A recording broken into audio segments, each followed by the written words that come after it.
레딧 괴담들을 이야기해 드릴 겁니다. 이게 원본 출처예요. 혹시나 궁금하신 분들은 여기 원문을 가셔서 보시면 됩니다. 저희 카페에 다 있어요. 이제 이야기 시작해 보도록 하겠습니다. 제목: 배고픔. 나는 의사로서 환자 비밀 유지 의무가 있어서 지금 이야기하려는 내용을 구체적으로 밝힐 수는 없어. 하지만 인간으로서 이건 꼭 말해야 될 것 같아. 내가 의사 생활하면서 겪은 일 중 가장 끔찍하고 잊히지 않은 사건이었거든. 2009년이었어. 그날은 일정도 좀 한가해서 점심 먹고 막 커피 한잔 하려고 하는데 같은 건물에서 진료하던 친구 의사한테 전화가 온 거야. 가끔 서로 환자를 보내주기도 하거든. 솔직히 그날은 매출이 좀 걱정이 되던 참이라 반가웠지. 지금 바쁘냐? 그가 물었어. 아니, 오후는 완전 비었어. 무슨 일인데? 환자 하나 보낼게. 식이장애 같아. 엄마가 걱정돼서 데리고 왔어. 식이장애라. 그거 쉽지 않지. 예전에 내 환자 중에 폭식증 환자가 있었는데 내가 잠깐 자리를 비운 사이 사무실에 토를 막 한 적이 있었거든. 그래도 뭐 일이니까 그래 보내 라고 했지. 난 급히 책상을 정리하고 방 정돈도 하고 기다렸어. 근데 10분, 20분이 지나도 환자가 안 오는 거야. 이상해서 복도로 나가봤지. 엘리베이터 앞에 사람들이 막 몰려 있었어. 저 무슨 일 있어요? 내가 물었어. 엘리베이터가 고장났대요. 누군가가 대답하더라고. 순간 딱 떠올랐지. 아, 그 친구가 말한 그 여자 저기 갇혀 있구나. 몇 층에서 멈췄대요? 10층이랑 11층 사이래요. 내 친구는 10층에 있었거든. 하필 딱 그 위치야. 엘리베이터 수리는 오래 걸릴 땐 1시간도 넘게 걸리는데 혹시 폐소공포증이라도 있으면 큰일이겠다 싶었지. 나는 사무실로 돌아와서 친구한테 전화했어. 야, 그 여자 엘리베이터에 갇혔대. 그가 웃었지. 진짜? 불쌍하네. 이름이 뭐래? 아멜리아. D로 시작하는 성이었던 것 같은데. 알았어. 일단 나중에 인상이나 얘기해줘. 내가 먼저 만나보고 싶으니까. 그래. 정확히 1시간하고 10분쯤 뒤였어. 복도에서 사람들 환호성이 들렸어. 엘리베이터가 다시 작동하기 시작한 거지. 가서 상태나 좀 봐야겠다. 그렇게 나도 나갔어. 사람들이 훨씬 더 많아져서 문 근처로는 접근도 힘들었어. 근데 엘리베이터가 띵 소리가 나고 문이 열리자마자 순식간에 사람들이 막 비명을 지르는 거야. 으악! 뭐야 저거? 사람들이 나를 밀치고 도망치기 시작했어. 나는 겨우 앞으로 나아갔고 그때 코를 찌르는 냄새가 확 밀려왔어. 한마디로 썩은 냄새였어. 몇 년째 안 씻은 사람이 들어간 느낌이라고 해야 되나? 정말 숨이 꽉 막힐 정도였어. 양복 입은 젊은 남자가 손수건으로 입을 가리고 있었고 그 옆으로 비켜 들어가서 엘리베이터 안을 봤지. 그 안에는 정말 어마어마하게 비대한 여자가 있었어. 500파운드? 아니 600파운드 정도는 돼 보였어. 이게 킬로그램으로 바꾸면 한 200kg 이상 되는 거예요. 그만큼 엄청나게 큰 여자가 있었다는 거죠. 그 여자는 얼굴이 너무 부어서 눈도 거의 안 보였고 머리는 헝클어진 갈색 머리에 컬이 몇 개 말려 있었어. 입 주변엔 기름 낀 붉은 소스가 잔뜩 묻어 있었지.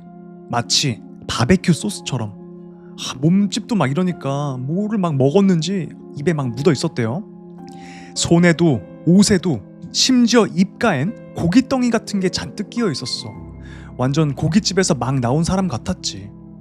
그리고 한 손에는 커다란 검은 비닐봉지를 꼭 쥐고 있었어. 안에는 무언가가 미끄덩거리면서 출렁거렸고 엘리베이터 바닥은 봉지 속에 들어있던 게 흘러 쏟아졌는지 붉은 소스랑 고깃덩이가 널브러져 있었어. 거기서 풍기는 냄새는 와 거의 시체 썩는 냄새에 가까웠지. 그녀는 울고 있었어. 눈물 콧물 다 흘리면서. 나는 조심스럽게 다가갔지. 저 아멜리아? 그녀가 고개를 들었어. 그 작은 눈 사이로 나를 보더니 입을 벌렸어. 난 그 순간 지금 여기서 저 여자가 토하는 거 아닌가 싶어서 몸이 굳었지. 그녀가 떨리는 목소리로 말했어. 나 배고팠어요. 남자 하나가 그 냄새에 구역질을 하더니 뛰쳐나갔고 나는 억지로 웃으면서 억지로 참으면서 손을 내밀었어. 괜찮습니다. 제 사무실로 가서 마저 이야기하시죠. 그녀는 그 순간 비닐봉지를 꼭 껴안았어. 그 안에선 촤 철퍽 같은 소리가 났지. 진짜 오우 막 속이 울렁거리더라고. 그거 당신 거예요? 제가 뺏을 생각은 없어요. 그녀는 대답 대신 엉엉 울기 시작했어. 이상하게 징그럽고 사람이 아니라 마치 동물 같은 울음소리였어. 솔직히 나도 손대기 싫었어. 그냥 돌아가서 문을 잠그고 싶었지. 그 냄새가 내 사무실에 배면 일주일은 더 넘게 갈 테니까. 하지만 나 의사잖아. 환자를 그냥 내칠 순 없었지.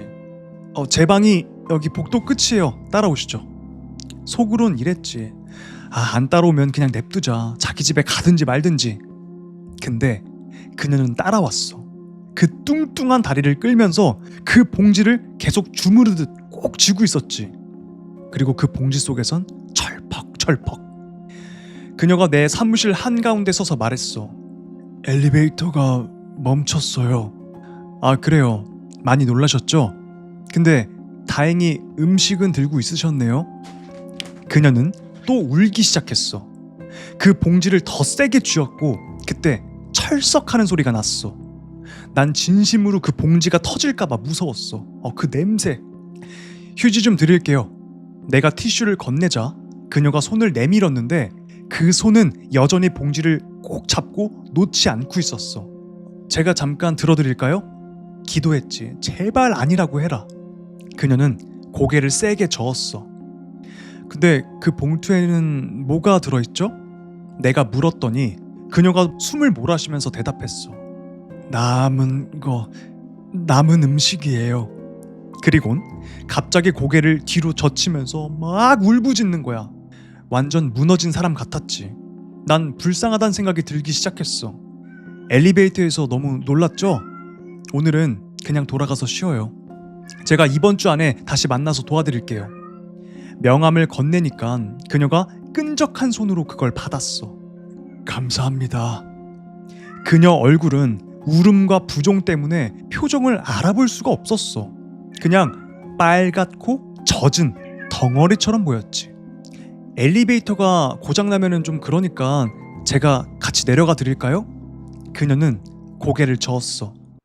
그건 좋지 않을 것 같아요. 그녀는 그렇게 울먹이면서 나갔어. 그 봉지랑 그 냄새랑 함께. 문 닫히는 소리가 들리자마자 난 정말 한숨을 쉬었어.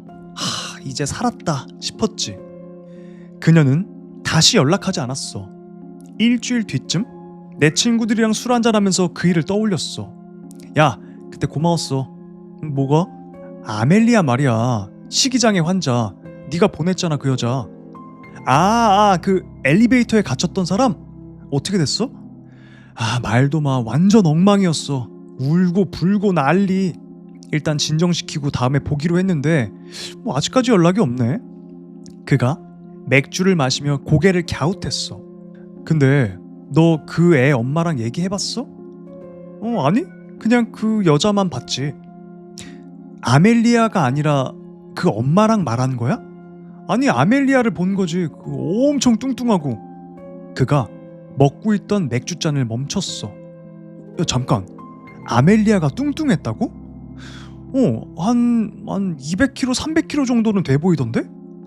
뭐? 그가 나를 쳐다봤어. 아멜리아 12살짜리 애야. 엄청 말랐다고. 그때 모든 게 한순간에 머릿속에서 연결이 됐어. 그럼 엄마도 같이 있었던 거야? 그렇다니까. 둘 다 너한테 보냈다니까? 같이 엘리베이터 안에 있었다고? 그는 말을 멈췄고 우린 둘 다 동시에 깨달았어. 그날 엘리베이터에서 내린 그 비대한 여자, 입가에 피가 묻은 채로 검은 봉투를 하나 꼭 쥐고 있었던 그 여자, 그 봉투 안에는 아멜리아의 남은 살점들이 있었던 거지. 아멜리아, 그 아이는 다시는 세상에 나타나지 않았어. 라는 이야기였습니다. 첫 번째 이야기부터 굉장히 충격적이죠. 소름 끼치고. 해석해 드리면은 이제 의사끼리 환자를 좀 토스하고 뭐 그런 게 있대요. 이 사람이 좀 한가하면은 바쁜 사람이 좀 토스해주고 그런 친구 사이였는데 한 환자를 보냈죠. 엄마랑 딸을 보낸 거예요. 근데 이제 이 주인공은 당연히 아멜리아겠거니 싶었는데 사실은 엄마가 있었던 거고 그 엄마가 딸과 마찬가지로 식이장애, 약간 이상 식욕 막 이런 게 있었나 봐요. 200kg이 넘는 그 덩치. 이유를 알 수 없이 계속 울고 있었잖아요, 그 여자가. 이유는 그 엘리베이터에 갇힌 순간 이 여자가 눈이 돌아가지고 배고픔을 못 참고 자기 딸을 뜯어 먹었던 것 같아요. 그리고 주섬주섬 살점들을 모아서 검은 봉투에다 넣었던 거죠. 정말 끔찍한 게, 그러니까 이 글의 주인공이 그 검은 봉투에는 뭐가 들었어요? 라고 물어봤는데 아멜리아의 엄마가 남은 음식이요 라고 대답을 했죠. 그러니까 식이장애, 이상 식욕 이런 거를 가지고 있는 사람들은 자기 딸도 음식이라고 표현을 하나 봐요. 어우, 끔찍하다. 자기 딸을 뜯어 먹으면서도 알았던 거지. 이게 딸인데도 이 식욕을 멈출 수가 없었던 거야. 그걸 뜯어 먹으면서 속이 막 무너졌겠죠. 그러니까 우리가 이해할 수도 없는 그런 이야기인데 굉장히 소름 끼치고 충격적인 이야기라서 오늘의 첫 번째 이야기로 적합하겠다 생각을 해서 여러분께 들려드린 이야기였습니다. 자, 여러분들은 이 이야기를 듣고 어떻게 느끼셨는지 댓글로 남겨주시면 감사하겠습니다. 집에 가서 마저 먹었을 것 같아요. 와, 그것까진 생각을 안 해봤는데. 그러니까 이 여자가 엘리베이터 안에 갇혀서 나 못 먹으면 어떡하지? 해서 뜯어 먹은 거였는데 집까지 가서 그걸 뜯어 먹었다고 생각하면 와, 그럼 정말 이 사람은 인간 아닌 거고. 너무 충격적이죠. 이게 여러분 지금 여태까지 제가 들려드렸던 괴담과는 약간 느낌이 좀 다르죠. 확실히 미국 감성이 있는 것 같아요. 마치 소설책 한 편을 읽은 것 같은 느낌 아니세요? 야, 레딧 괴담 괜찮다라고 느낀 게 영화 같다 이런 생각이 들었습니다. 심지어 이런 거는 제가 단편 영화로 좀 제작하고 싶을 정도로 괜찮은 것 같아요. 그래서 오늘 들려드릴 이야기는 쭉 레딧 괴담이고 더 충격적이고 더 무서운 이야기들이 많습니다. 기대해 주시고요. 다음 이야기 시작해 보도록 하겠습니다. 제목, 구글 알고리즘이 나를 무섭게 만들기 시작했다. 요즘 구글 알고리즘이 이상하게 굴기 시작했어. 솔직히 말하면 좀 무섭더라. 원래는 내가 좋아하는 걸 기가 막히게 맞추더니 이제는 내가 말도 안 한 내 생각까지 알고 있는 것처럼 굴어. 진짜 내 머릿속을 읽는 건가? 싶을 정도야. 여기서 잠깐, 저도 이런 거 되게 많이 겪었거든요. 혹시 여러분들도 겪으신 적 있으세요? 그러니까 친구들이랑 뭐 얘기를 해. 만약에 캠핑이란 단어를 얘기했어? 그러면 쿠팡에 막 캠핑용품이 떠요. 인스타에 막 떠요. 그래서 이런 비슷한 걸로 지금 이야기가 시작되는 겁니다. 이어서 며칠 전에는 이런 일이 있었어. 노트북이 너무 느려서 이거 좀 바꿀까 고민만 하고 있었거든. 근데 이 말을 아무한테도 말 안 했는데 웹사이트에 들어갈 때마다 노트북 광고가 계속 뜨는 거야. 정말 나 말 한마디도 안 했는데 말이지. 이상한 건 그 다음부터야. 내가 뭔가 생각하기도 전에 그 물건들이 광고로 계속 올라왔어. 속옷이 찢어졌는데 바로 속옷 광고가 뜨고, 커피잔이 깨졌는데 커피잔 광고가 뜨고, 이젠 내가 뭘 생각하기도 전에 먼저 알고 있다는 느낌이랄까? 처음엔 안 사려고 버텼는데 그 광고들이 너무 완벽했어. 딱 내가 원한 것들이기 때문에. 예전에도 쇼핑 중독 비슷하게 빠졌던 적이 있었는데 그게 다시 막 도지는 것 같더라. 지름신이 막 오는 거야. 결국 카드값이 쌓이고 아내랑 사이도 나빠지기 시작했어. 나한테 실망한 눈빛으로 막 쳐다보는데 그게 너무 힘들더라. 근데 솔직히 말하면 그건 단순히 쇼핑 때문만은 아니었어. 그냥 도망치고 싶었던 거지. 아내가 결국 내 카드를 자르자고 하더라. 그때는 진짜 못 견디겠더라고. 안 돼! 딱 잘라 말했지. 그날 이후부터 광고가 이상해졌어. 삽, 석회, 어두운 옷, 손전등, 곡괭이, 잔디씨 막 이런 이상한 물건들이 계속 뜨는 거야, 광고로. 아니, 우리 집엔 마당도 없는데 왜 이런 것들이 뜨는 거지? 그래서 노트북을 자세히 봤더니 내 구글 계정으로 로그인 돼 있던 게 아니라 아내의 계정으로 로그인이 돼 있었어. 그러니까 그건 내 아내한테 맞춰진 광고였던 거야. 아니 근데 이상하지 않아? 마당도 없는 사람이 왜 삽이랑 석회, 곡괭이 이런 걸 검색하냐고. 히스토리를 봤는데 지난 24시간 기록이 싹 지워져 있더라고. 기분이 이상했어. 그래서 은행 계좌랑 카드 내역을 열어봤지. 그랬더니 현금 인출이 하나 있더라. 꽤 큰 금액이었고 그거 내가 한 거 아니었어. 당연히 아내가 뽑았던 거였겠지. 그때 구글 화면 옆에 새 광고가 떴어. 지금 바로 자기 방어술을 배우세요. 매도우밸리 가라데 교실. 신입생 모집 중. 새로운 나이키 러닝화를 신고 달려보세요. 그리고 마지막 광고는 이거였어. 밥의 총기상. 안전은 돈으로 살 수 없습니다. 그 광고는 바로 우리 동네 근처 가게였어. 갑자기 그걸 보는데 등골이 막 오싹해지는 거야. 그래서 노트북을 닫고 바로 차를 몰고 나왔어. 은행 기록이 있던 현금 인출 내역이 머릿속에 계속 맴돌았거든. 그리고 조금 있다가 총기상 옆에 서 있는 아내의 차를 봤어. 차 안에서 내 와이프가 권총을 만지작 거리고 있는 거야. 평소에 총은 절대 싫다고 하던 사람이었는데 그날 난 계속 운전만 했어. 도시 밖으로 멀리. 솔직히 그때 느꼈던 공포는 내 인생에서 한 번도 느껴본 적이 없었어. 몇 시간쯤 지났을까? 뚜루루루 핸드폰이 울리더라. 아내한테서 영상통화가 왔어. 손이 벌벌 떨렸지만 받았지. 여보, 어디야? 운전 중이야? 그녀가 물었어. 뒷 배경은 시골길 같았어. 나 걱정돼서 당신 GPS 확인했어. 왜 집에 안 와? 아 맞다. 그녀는 내 비밀번호도 다 알고 있었지. 내 위치도 추적할 수 있고. 그때 통화 뒤쪽에서 낮은 남자 목소리가 들렸어. 그대로 있어. 금방 갈게. 그대로 있어. 내가 데리러 갈게. 알겠지. 그녀가 웃으면서 말했어. 그때 직감했어. 정말 나를 데리러 오는 거구나. 방금 그 목소리 누구야? 내가 묻자 그녀는 놀란 표정을 짓더니 그 순간 통화가 끊겼어. 지금 난 도로변에 차를 세워놓고 폰을 보고 있어. 숙소를 찾으려고 검색 중이야. 추천 숙소 광고가 계속 떠. 근데 전부 멕시코 근처야. 그러니까 국경을 넘으라는 것 같아. 이번엔 구글의 말대로 하는 게 좋을지도 모르겠어. 라는 이야기였습니다. 해석해보자면은 아까도 말씀드렸지만 저도 이런 경험을 많이 했어요. 입으로 어떤 단어를 내뱉으면은 그거에 대한 광고가 계속 오는 거야. 실제로 그걸 듣는다면서요. 여러분도 다 그런 경험 있으시죠? 근데 여기서는 정말 이상했던 게 그 단어조차 말하지 않았는데 내 생각을 어떻게 읽고 내가 필요한 걸 먼저 광고에 띄우지? 하고 의아해하고 있었는데 그것 때문에 이 남자가 쇼핑 중독에 걸린 거예요. 생각해보세요.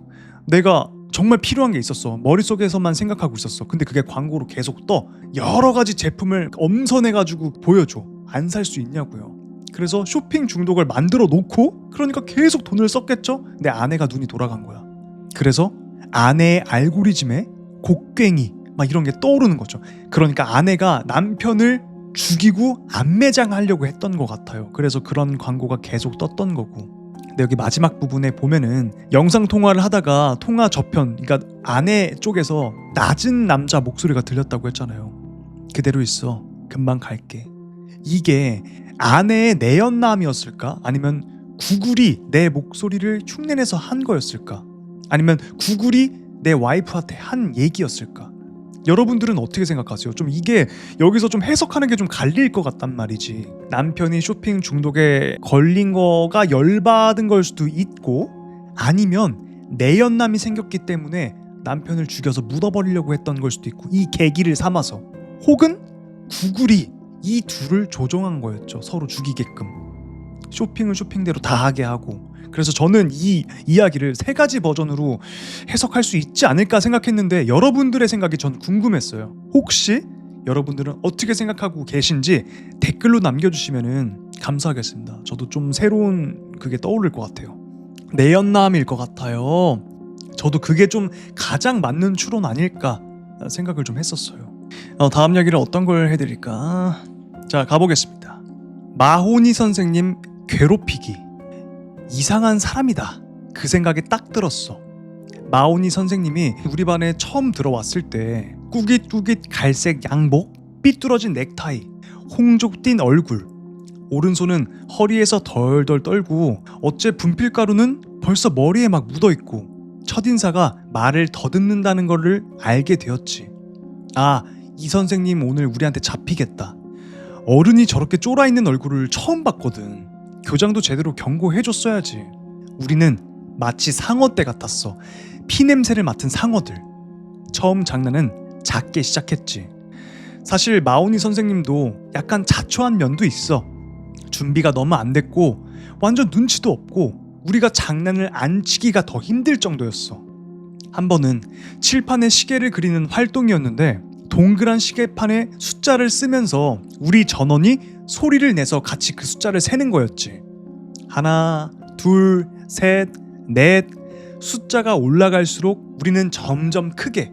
그러다가 시계가 12까지 있잖아. 근데 12에서 안 멈추고 계속 간 거야. 우리 모두가 13! 동시에 외쳤고 마오니 선생님은 하얀 분필로 13시를 적었어. 그러니까 우리한테 완전 끌려다닌 거지. 교실은 뒤집어졌고 선생님은 얼굴이 빨개졌어. 어물어물 13 그 숫자를 지우다가 중얼중얼 혼자 뭐라고 하더니 그 떨리는 손에서 지우개를 떨어뜨렸어. 지우개 모양으로 바지에 분필 자국이 딱 찍혔지. 칠판 지우개를 떨어뜨리면서 그게 바지에 뻑 찍혔나 봐요.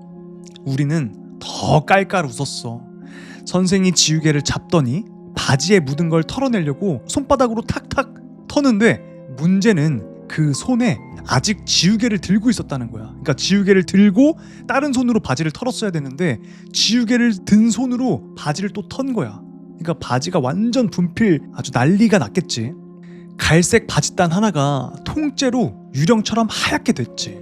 애들 몇몇은 웃다가 의자에서 떨어질 정도였어. 그때 처음 난 마오니 선생님이 불쌍해 보였어. 그래도 나도 너무 웃기니까 같이 웃음을 멈추진 못했지. 내 친구 둘, 카슨 스타키, 그러니까 스타키라고 부를게. 그리고 딜런 노이컴, 얘는 뉴크라고 불렀어. 그러니까 정리하면 스타키와 뉴크, 내 친구 2명. 이 둘이 선생을 괴롭히는 게 제일 심했어. 처음엔 의자에 압정을 놓고 선생님 오기 전에 책상을 전부 뒤집어 놓고 이런 고전적인 방법들로 놀렸어. 이건 우리 만우절 때 많이 하잖아요. 선생님이 딱 들어왔는데 학생들이 전부 뒤쪽을 바라보고 있고 이런 거. 근데 의자의 압정은 좀 심했다. 미친놈들이다. 근데 금방 그 장난의 수위가 계속 올라갔지. 한 번은 9 곱하기 5가 뭐냐고 묻자 뉴크가 손을 들고 입모양으로 뻐끔뻐끔 45라고 말했어. 그러니까 소리는 안 내고 입으로 이렇게 하는 거야. 잘 안 들려.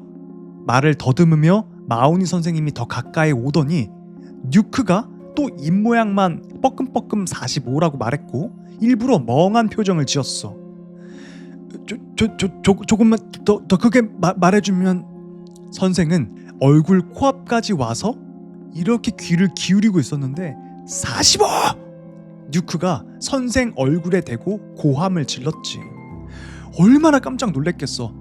마오니 선생님은 그대로 깜짝 놀라서 뒤로 점프하듯 물러나다가 책상에 걸려서 벌러덩 넘어졌어. 교실은 미친 듯이 웃다가 그걸 보게 된 거지.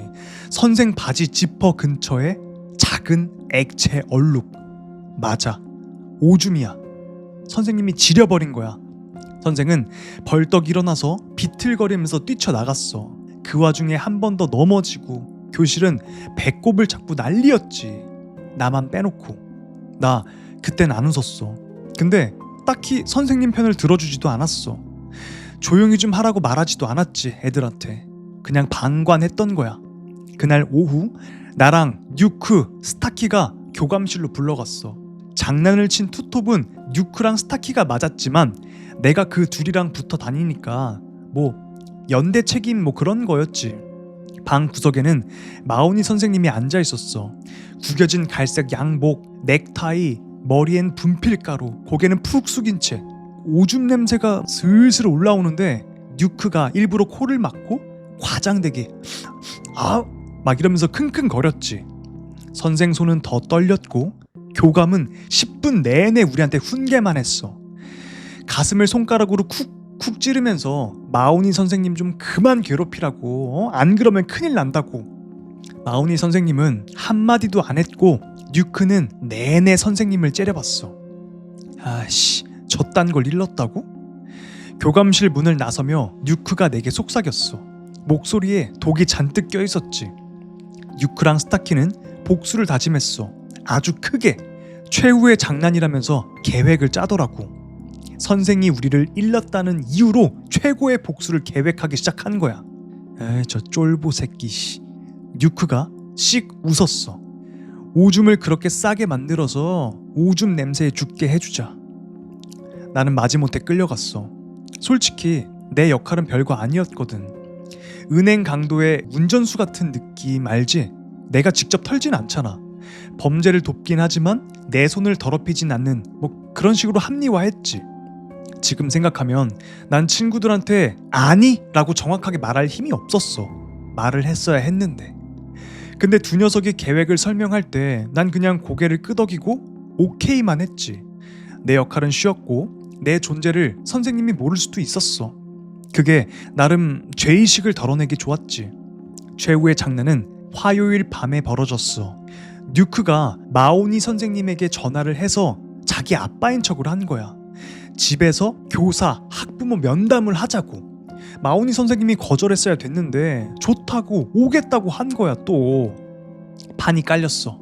그날 뉴크의 부모님은 집에 없었어. 나, 뉴크, 스타키 이렇게 셋뿐.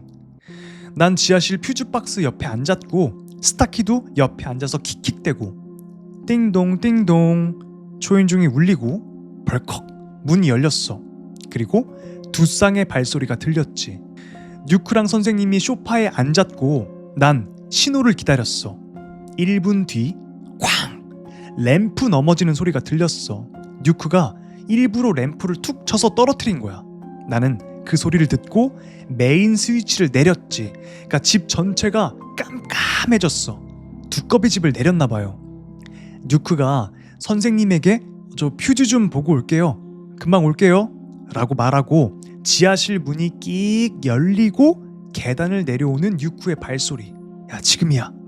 뉴크가 우리한테 속삭였고 스타키가 옥수수 시럽을 뉴크 셔츠 앞에 막 쏟아 부었어. 그러니까 뭐 피같이 보이는 시럽 소스였나 봐요. 뉴크는 웃음을 참느라 어깨가 막 들썩들썩 거렸지. 스타키는 고무로 만든 광대 가면을 허겁지겁 뒤집어 쓰고 은색 식칼, 그러니까 진짜 칼을 집어 들었어. 가자. 스타키가 말했어. 뉴크가 먼저 위로 올라가고 스타키가 조금 떨어져 뒤에서 따라 붙고 난 폴라로이드 카메라를 들고 뒤에서 마지못해 따라가면서 그 상황을 전부 보고 있었어. 지하실 문이 열리고 뉴크가 가슴을 움켜쥐며 흐느끼듯 뛰쳐나왔어. 그러니까 마치 칼에 찔린 것처럼. 선생님이 놀래서 냅다 달려왔지. 세상에!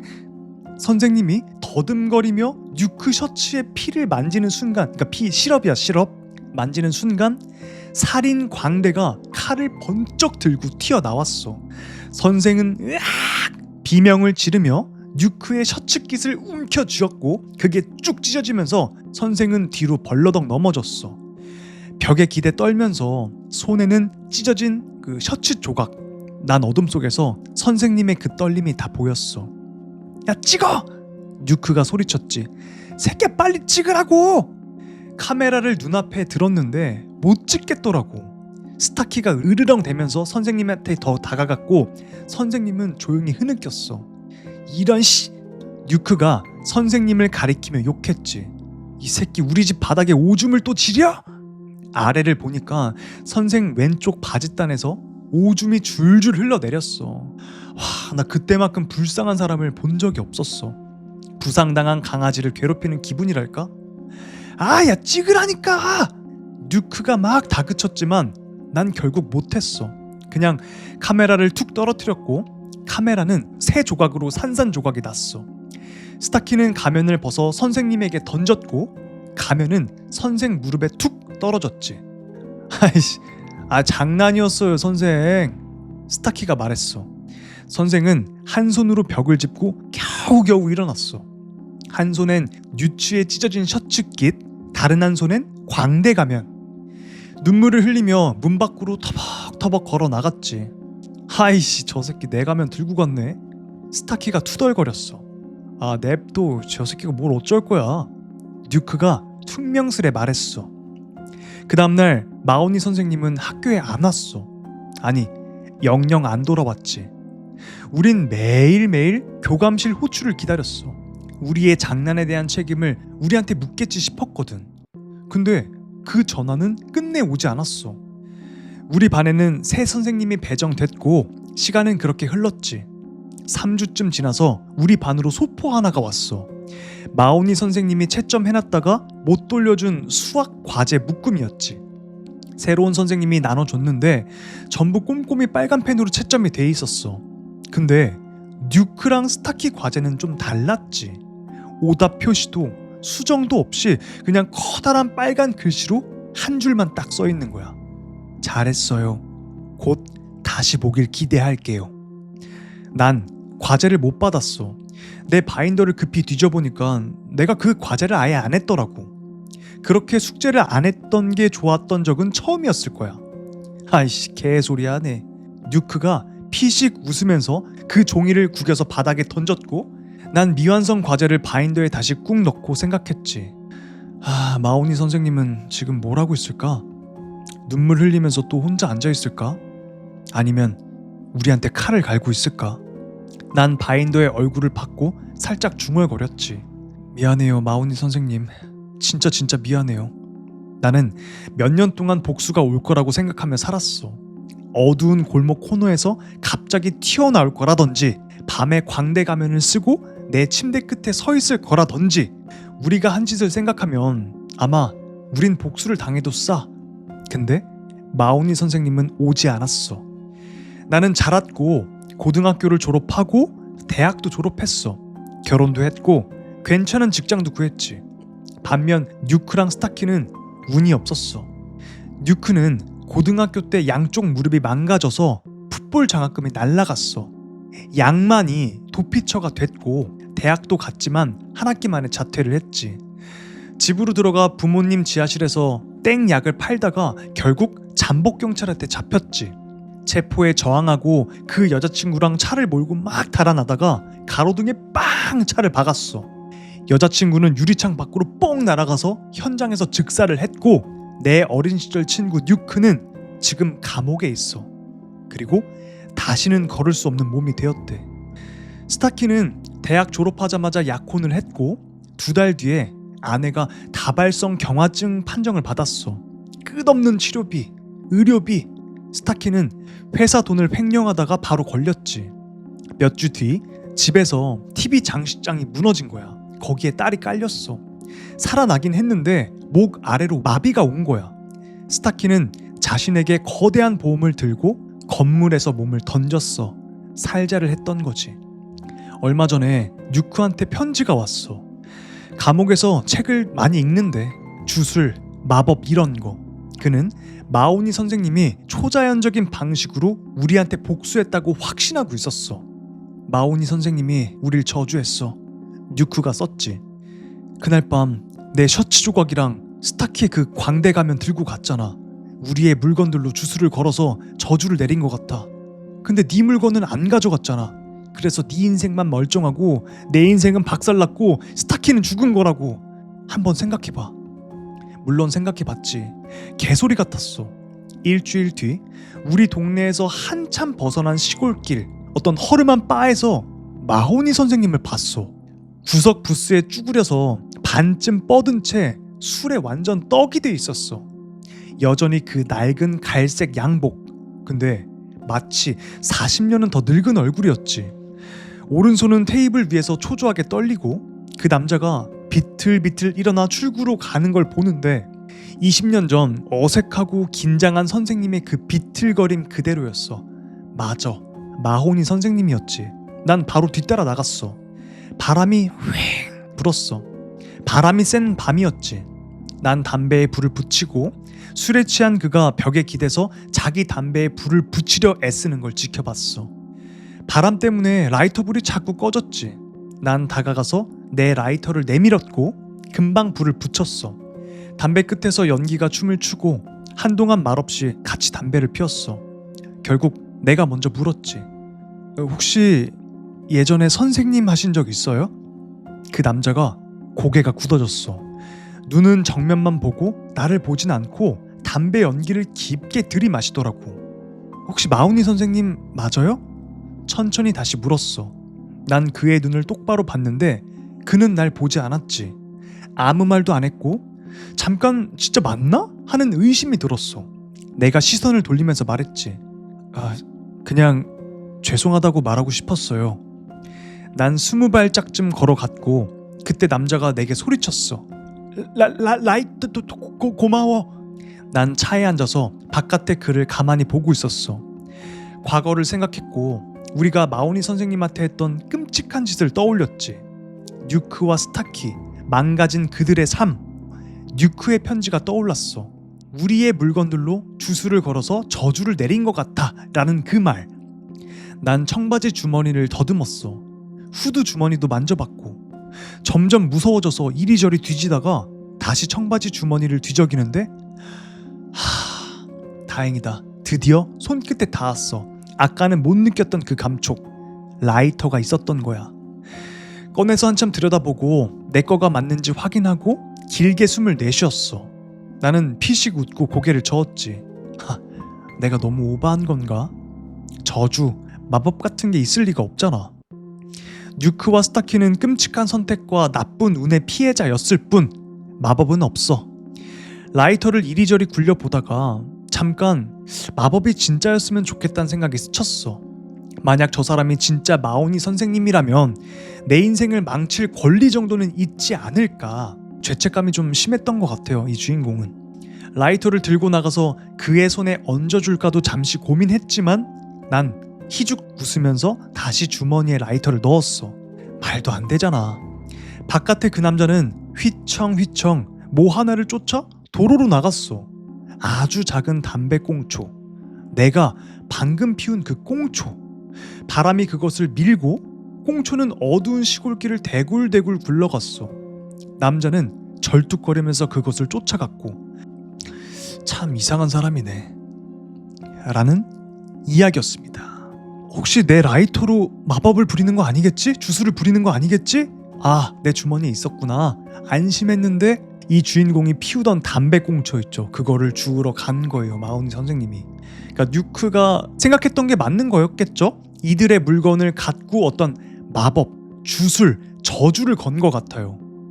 근데 여기서 보니까 그 마오니 선생님이 바에서 봤을 때 한 40년은 늙은 것처럼 보였다고 했잖아요. 아까 누가 말씀해 주신 것 같은데 젊음을 바쳐서 어떤 주술을 행하지 않았을까라는 생각이 듭니다. 여러분들은 어떻게 생각하세요? 결국 이 마지막 나를 괴롭히던 이 3인방 이 주인공까지 죽여버리려고. 근데 이렇게 진짜 죄책감 없이 학교에서 정말 선생님들을 괴롭히던 애들이 있었어요. 나 다닐 때도.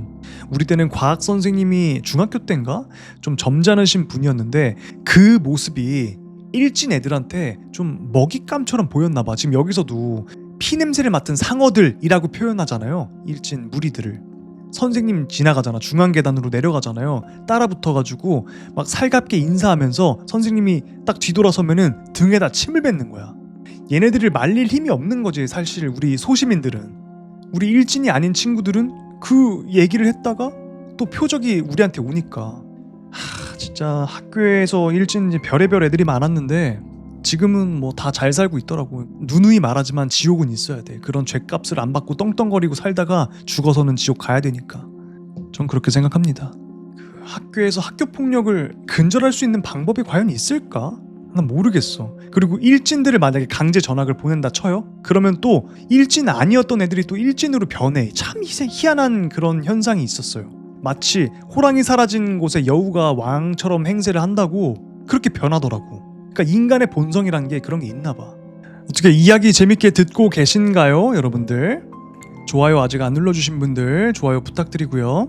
구독 안 하신 분들 구독 부탁드리겠습니다. 자, 바로 다음 이야기로 넘어가 볼까요? 제목: 눈보라 속에서 피신한 건 나 혼자가 아니었다. 산속에는 묵시적인 규칙이 하나 있어. 누구든, 정말 누구든, 그러니까 친구든 원수든 낯선 사람이든 만약에 눈보라나 폭풍 같은 상황에서 위험에 처했을 때 사냥꾼의 오두막을 발견하면 거기에 들어가서 피할 수 있다는 거야. 그게 말로 안 해도 다 아는 예의이자 네가 대접받고 싶은 대로 남을 대접하라, 그 말 때문이었겠지. 아니면 그냥 산속엔 애초에 말 걸 사람이 없어서 굳이 규칙으로 정할 필요가 없었을지도 모르고. 특히 겨울엔 사람 얼굴 보기가 힘들어.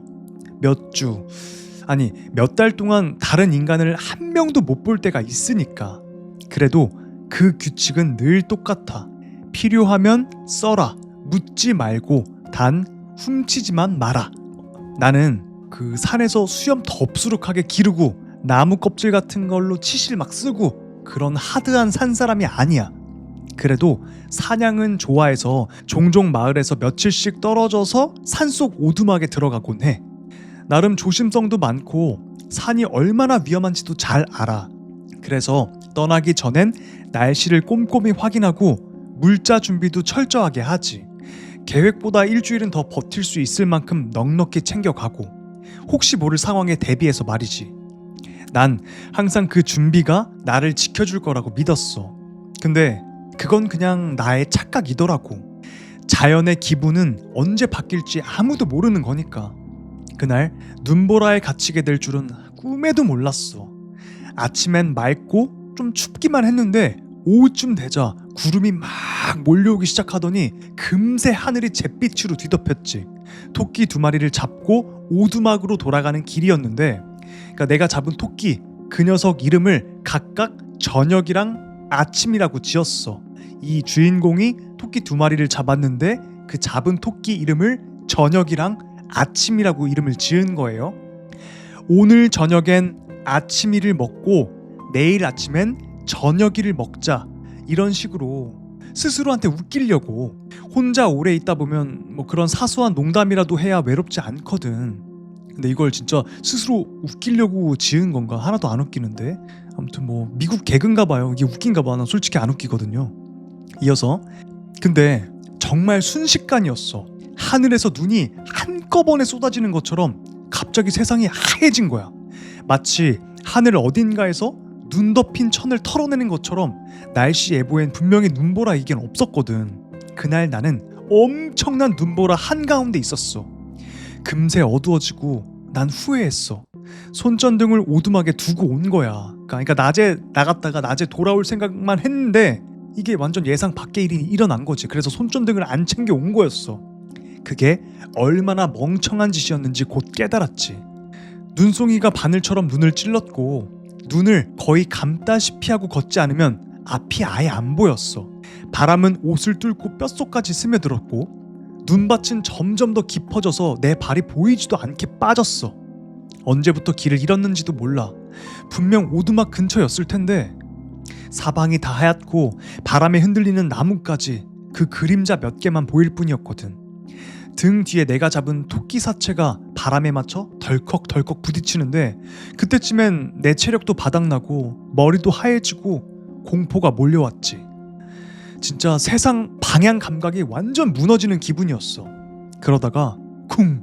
무언가의 정면으로 부딪혔어. 오두막이었어. 정말 말 그대로 그 오두막에 팍 부딪혀서 내 몸으로 부딪혀서 찾은 거야.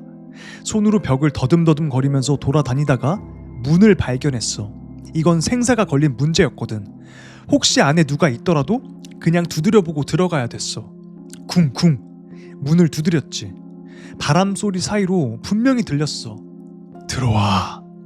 문을 밀자 눈더미가 와르르 안으로 쏟아졌고 난 거의 몸을 던지다시피 안으로 들어갔어. 겨우겨우 문을 닫으니까 바람이 그제야 멈췄고 그 순간 그 정적, 난 살아있다는 느낌이었어. 고맙습니다. 나는 작게 중얼거렸지. 안쪽은 완전 어두워서 아무것도 안 보였어. 이 오두막이 크기가 짐작도 안 됐지. 밖을 한 바퀴 돌긴 했지만 그때는 거의 눈을 감은 상태였으니까 그냥 문이나 찾아보자 하는 생각뿐이었고, 그래서 이 오두막이 얼마나 큰 곳인지 전혀 몰랐어. 그때 어둠 속에서 희미하게 사람 하나의 윤곽이 보였어. 구석에 앉아있는 것 같았어. 아유, 그쪽 덕분에 살았어요. 내가 말했지만 아무 대답이 없었어. 주위를 더듬더듬 하다가 총기랑 사슬 같은 것이 손에 닿았어. 여기 사냥용 창고 같았어. 손끝이 덫에 닿았을 땐 진짜 가슴이 철렁했지. 괜히 움직이다가 팔이라도 덫에 딱 물릴까봐. 그래서 그냥 가만히 앉아 있기로 했지. 나는 조용히 말을 꺼냈어. 저 여기 주인이세요? 그러자 쉿 하는 이상한 숨소리 같은 게 들렸어. 그 안에서 희미하게 단어 하나가 나왔어. 맞아. 난 바닥에 앉아서 토끼를 내려놓고 젖은 옷을 벗은 뒤에 침낭을 꺼냈어. 참, 손전등은 안 챙겼는데 침낭은 챙겼더라고. 또 내가 어이가 없었지. 아, 정말 감사합니다. 근데 이 눈보라 진짜 장난 아니네요. 그는 느리고 거친 숨을 내쉬면서 말했어. 위험해. 아우, 말도 마세요. 진짜 위험했어요. 배고파. 배고프신가 보구나. 혹시 벽난로 있어요? 제가 토끼 잡았으니까 같이 구워 먹죠. 그는 한참을 숨을 고르듯 대답했어. 안 돼. 그럼 눈보라 멈추면 나무 주워와서 제가 불 좀 피울게요. 좀만 기다리세요. 그의 실루엣이 미묘하게 움직였고 사슬이 덜컹거리는 소리가 들렸어. 안 돼. 말소리가 이상했어. 난 창문을 봤는데 밖은 새하얗고 어두웠어. 빛이 있는 듯 없는 듯 이상하게 반짝이더라. 그게 오히려 안심이 됐어. 전 그럼 좀 자볼게요. 그랬더니 그는 아무 말도 안 했어. 그럴 만도 하지. 산속 사람들은 원래 말이 없거든. 그래서 그냥 그러려니 하고 침낭에 몸을 말았어. 잠깐이었지만 꿈을 꾼 것 같아. 근데 그 이상한 딱 하는 소리에 눈이 떠졌어. 천장이 무너지는 줄 알고 몸을 일으켰는데 소리는 내 바로 옆에서 났어. 사람의 숨소리와 함께 무언가 씹는 소리. 지금 뭐 하시는 거예요? 내가 소리쳤지. 그는 덜컹거리는 사슬 소리를 내며 구석으로 돌아갔어. 온몸이 긴장됐고 심장이 터질 것 같았어. 본능적으로 느꼈어. 이거 이상하다. 여기 위험하다. 하지만 밖은 눈보라였어. 그 눈보라보단 여기가 낫겠지. 난 배낭을 꼭 붙잡고 벽에 등을 대고 앉았어. 그의 움직임을 지켜봤지. 눈을 한 번도 안 떼고 말이야. 한밤이 지나고 바람이 점점 잦아들었어. 눈꺼풀이 잠깐씩 감길 때마다 그 철컹거리는 사슬 소리가 나서 다시 잠에서 깼어. 해가 떠오르고 빛이 조금씩 오두막 안으로 들어왔어. 천천히, 아주 천천히. 마치 프린터기가 한 줄씩 그림을 쫙쫙쫙 뽑아내듯이. 그제야 보였어. 여긴 오두막이 아니라 창고였어. 길이가 3m 남짓, 폭도 2m 되는 좀 작은 곳. 벽에는 사냥 도구, 덫, 총기들이 빽빽했고, 그리고 구석에 그 사람이 드디어 보였어. 말랐어. 아니, 뼈밖에 안 남았어. 창백해, 새하얘. 사람? 아니었어. 시체였어. 죽은 지 오래된 시체. 피부는 바짝 말라서 나무 껍질처럼 막 쩍쩍 갈라져 있었고 입술은 움츠러들어서 이빨이 드러나 있었어. 오른쪽 송곳니 하나는 빠져 있었고 발에는 덫이 채워져 있었어. 그 아래엔 말라붙은 피가 얼룩처럼 쫙 퍼져 있었지. 사슬은 덫에 연결돼 있었고 문까지는 닿지 않게 묶여 있었어.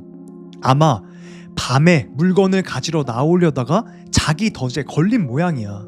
그러다가 그대로 죽은 거고. 그는 분명 죽어 있었어. 오래 전부터. 숨도 없고 미동도 없었지. 그때 난 스스로를 설득했어. 어젯밤에 내가 헛것을 본 걸 거야. 아, 그래, 피로 때문이었을 거야. 눈보라, 외로움, 갈증, 뭐 그런 게 환청을 만든 걸 거야. 그렇게 믿었지. 논리적으로는 그게 맞는 말이었으니까. 근데 내가 잡은 토끼, 그 토끼의 머리를 누군가 물어뜯은 흔적이 있었어. 바닥에 떨어진 송곳니도 내 것이 아니었고 그리고 시체에 갈라진 입술에 붙어있던 토끼의 하얀 털도 내가 잡은 토끼, 아침이라고 이름 지었던 그 토끼였어. 그래서 저녁은 안 먹고 바로 도망쳤어 라는 이야기였습니다.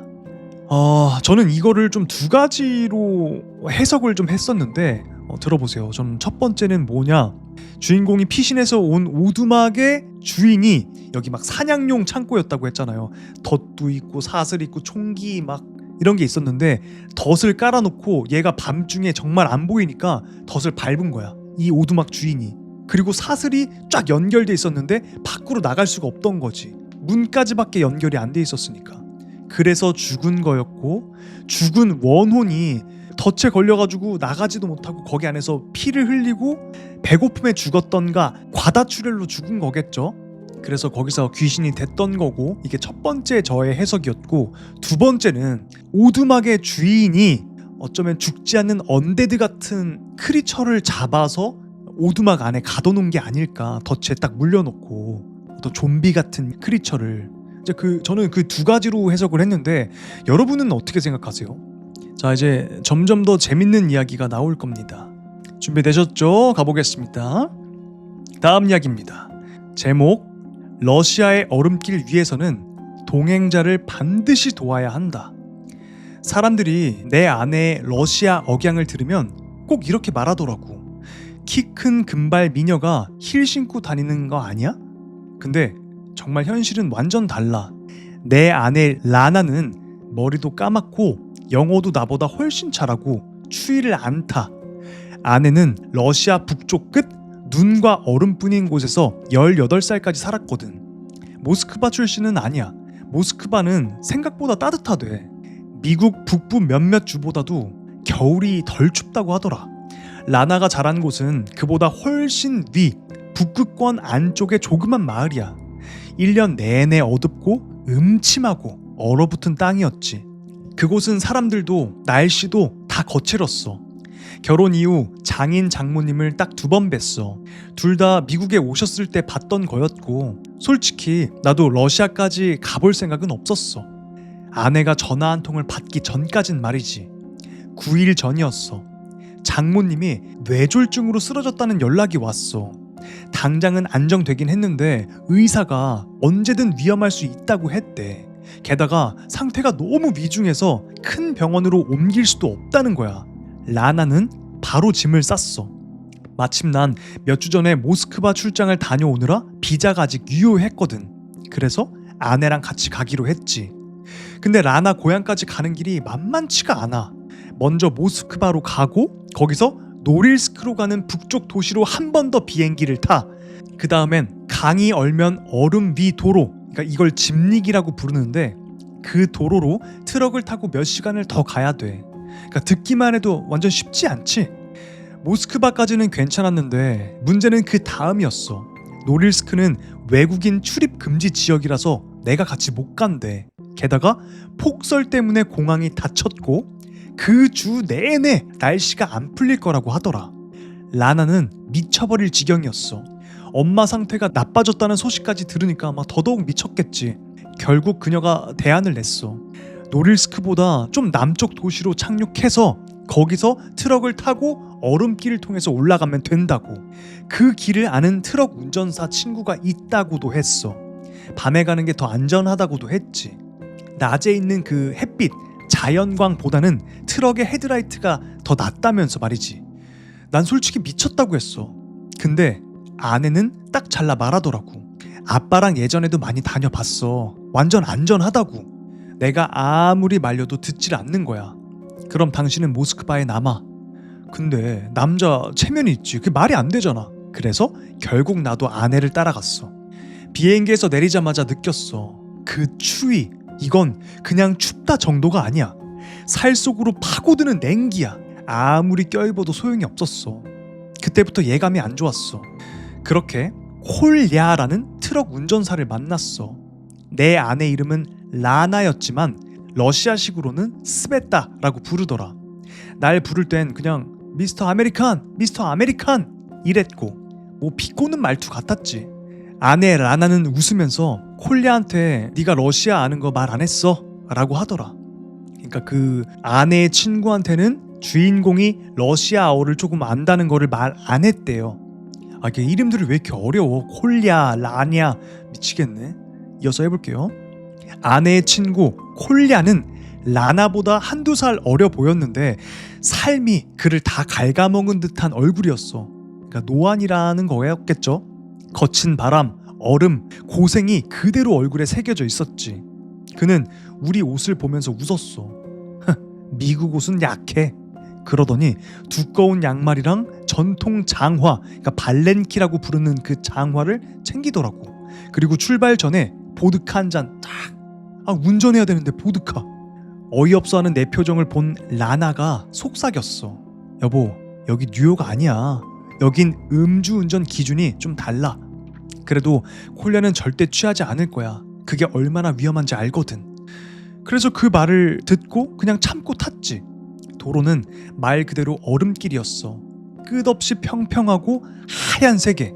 한동안은 맞은편 차도 몇 대 보였고 작고 낡은 스바루 한 대가 우리를 추월해서 사라졌어. 그러니까 스바루는 자동차 브랜드야. 그게 마지막이었지. 그리고 눈이 내리기 시작했어. 처음엔 가볍게, 그러다가 점점 거세지더니 바람이 섞였지. 그러니까 눈보라가 된 거야. 정말 지옥이 따로 없었어. 바람 소리. 그건 그냥 바람이 아니었어. 마치 귀신이 울부짖는 소리 같았어. 차 외엔 아무것도 없는 완전한 어둠. 온 세상이 얼어붙은 마치 소리 없는 세계 같았어. 콜리아가 러시아로 욕을 퍼부었고, 그럼 그냥 멈췄다가 기다리고 가자 라고 했지. 근데 아내가 딱 잘라 말했어. 안 돼. 차 멈추면 시동 다시 안 걸릴 수도 있어. 그럼 끝이야. 그 말을 듣자 정말 실감이 나더라. 우리 여기서 정말 죽을 수도 있겠구나.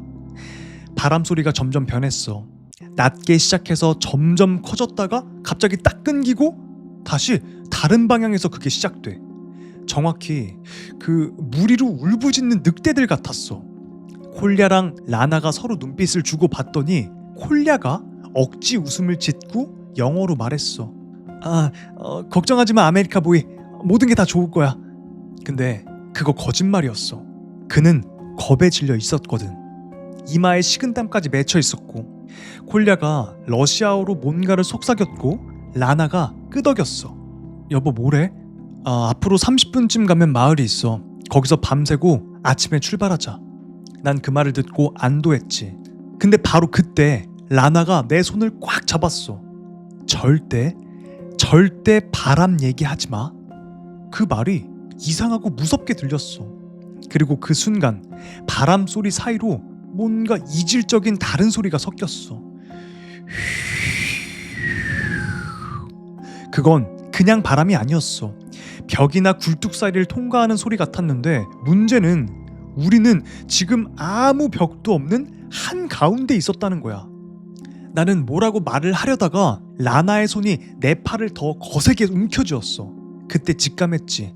입 다물어야겠구나. 밖에서는 점점 다른 소리들이 합쳐졌어. 울음, 비명, 짐승 같은 표효. 절대 바람이 낼 수 있는 소리가 아니었어. 그때 앞쪽에 희미한 빛이 보였어. 어둠 속 커다란 검은 실루엣. 트럭 라이트에 반사된 건지 아니면 스스로 빛을 내는 건지 모를 형체. 콜랴가 욕을 하면서 핸들을 확 꺾었고 우린 다른 차 옆을 확 스치면서 지나쳤어. 쿵! 눈 속에 박혀있는 차. 깜빡이 불이 깜빡 거리고 있었지. 라나가 소리쳤어. 멈춰! 콜랴가 놀라서 되물었어. 미쳤어? 멈춰! 얼음길에선 멈춰서 도와줘야 돼. 그게 규칙이잖아. 콜랴가 라나를 한참 노려보다가 그래 규칙이지. 그리고 차를 멈췄어. 문을 열자 그 차 운전자가 뛰어오더라고. 우리 차 쪽으로. 아까 우리를 추월했던 그 스바루 브랜드의 차주였어. 젊은 애처럼 보였어. 빨간 머리에 겨우 20살 남짓해 보였지. 얼굴이 완전 하얗게 질려 있었어. 감사합니다.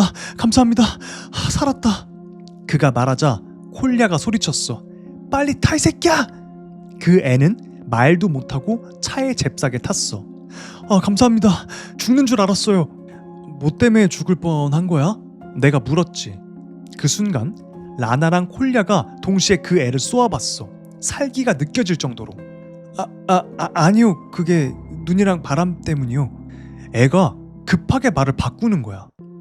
그러니까 뭔가 주인공의 아내 라나와 콜랴는 뭔가를 알고 있는 것 같아요. 이 지역에 있는 뭔가를 알고 있는 것 같고, 지금 이 눈길 속에서 마주친 20대 남짓한 그 어린 남자, 붉은 머리를 한 남자, 이 남자도 이곳에 분명 뭔가가 있는 거를 알고 있는 눈치인 것 같아요. 그쵸? 지금 주인공만 모르고 이 셋은 알고 있는 거야, 그 정체에 대해서. 근데 외지인인 주인공이 뭐냐고 물어보자 콜랴랑 아내가 눈치를 준 거죠. 말하지 말라고. 이어서 갈게요. 애가 급히 말을 바꿨어. 차 안엔 다시 침묵이 찾아왔고 밖의 소음은 점점 커졌어. 그리고 이젠 분명히 들렸어. 바람 소리가 아니라 분명히 뭔가가 우리 차 주위를 돌고 있었어. 나는 그 애한테 물었지. 근데 이름이 뭐야? 세르게이요. 세르게이 몰차노프. 그는 떨리는 목소리로 자기 얘기를 했지만 라나가 딱 끊었어. 둘 다 조용히 해. 그 순간 밖에 그 정체 모를 소리들이 귀를 찢을 듯이 커졌어. 비명, 울음, 포효. 바람이 아니라 살아있는 무언가의 소리였어. 콜랴는 악을 쓰듯 가속 페달을 꾹 밟았어. 트럭이 미친 듯이 흔들렸고 눈앞이 안 보이는데도 계속 달렸어. 하지만 소리는 점점 더 가까워졌어. 그리고 쿵! 차가 뭔가에 세게 부딪혔어. 모두 앞으로 확 쏠렸고 내 머리가 좌석에 꽝 부딪혔지. 눈앞이 핑 돌았어. 뭐였어? 라나의 목소리가 멀게 들렸어. 머리가 뜨겁고 의식이 점점 멀어졌어. 이 사람 기절했어요. 그 젊은 세르게이가 외쳤어. 난 몸이 말을 안 들었어. 눈꺼풀이 천근 같았지. 희미하게 보이는 건 라나, 콜랴, 그리고 그 아이 세르게이. 어쩌죠? 어떡하죠? 세르게이가 떨며 물었고 라나가 평온한 목소리로 대답했어. 너 밖에 나가서 우리가 뭘 친 건지 확인해봐. 치울 수 있으면 치우고. 뭐라고요? 우리가 도와줬잖아. 이젠 네가 도와줘야지. 그거 몰라? 얼음길에선 서로 돕는 게 규칙이잖아. 그녀의 눈이 섬뜩하게 파랬어. 콜랴가 중얼거리면서 총을 꺼냈어. 세르게이는 거의 울듯이 말했지. 그놈들이 밖에 있다고요. 라나가 냉정하게 웃었어. 그럼 입 다물고 아무 생각도 하지마. 빨리 나가서 치워. 그 말을 마지막으로 문이 열리고 차 안으로 찬 바람이 들어왔어. 그리고 나는 진짜로 기절했어. 그리고 꿈속에서 들렸어.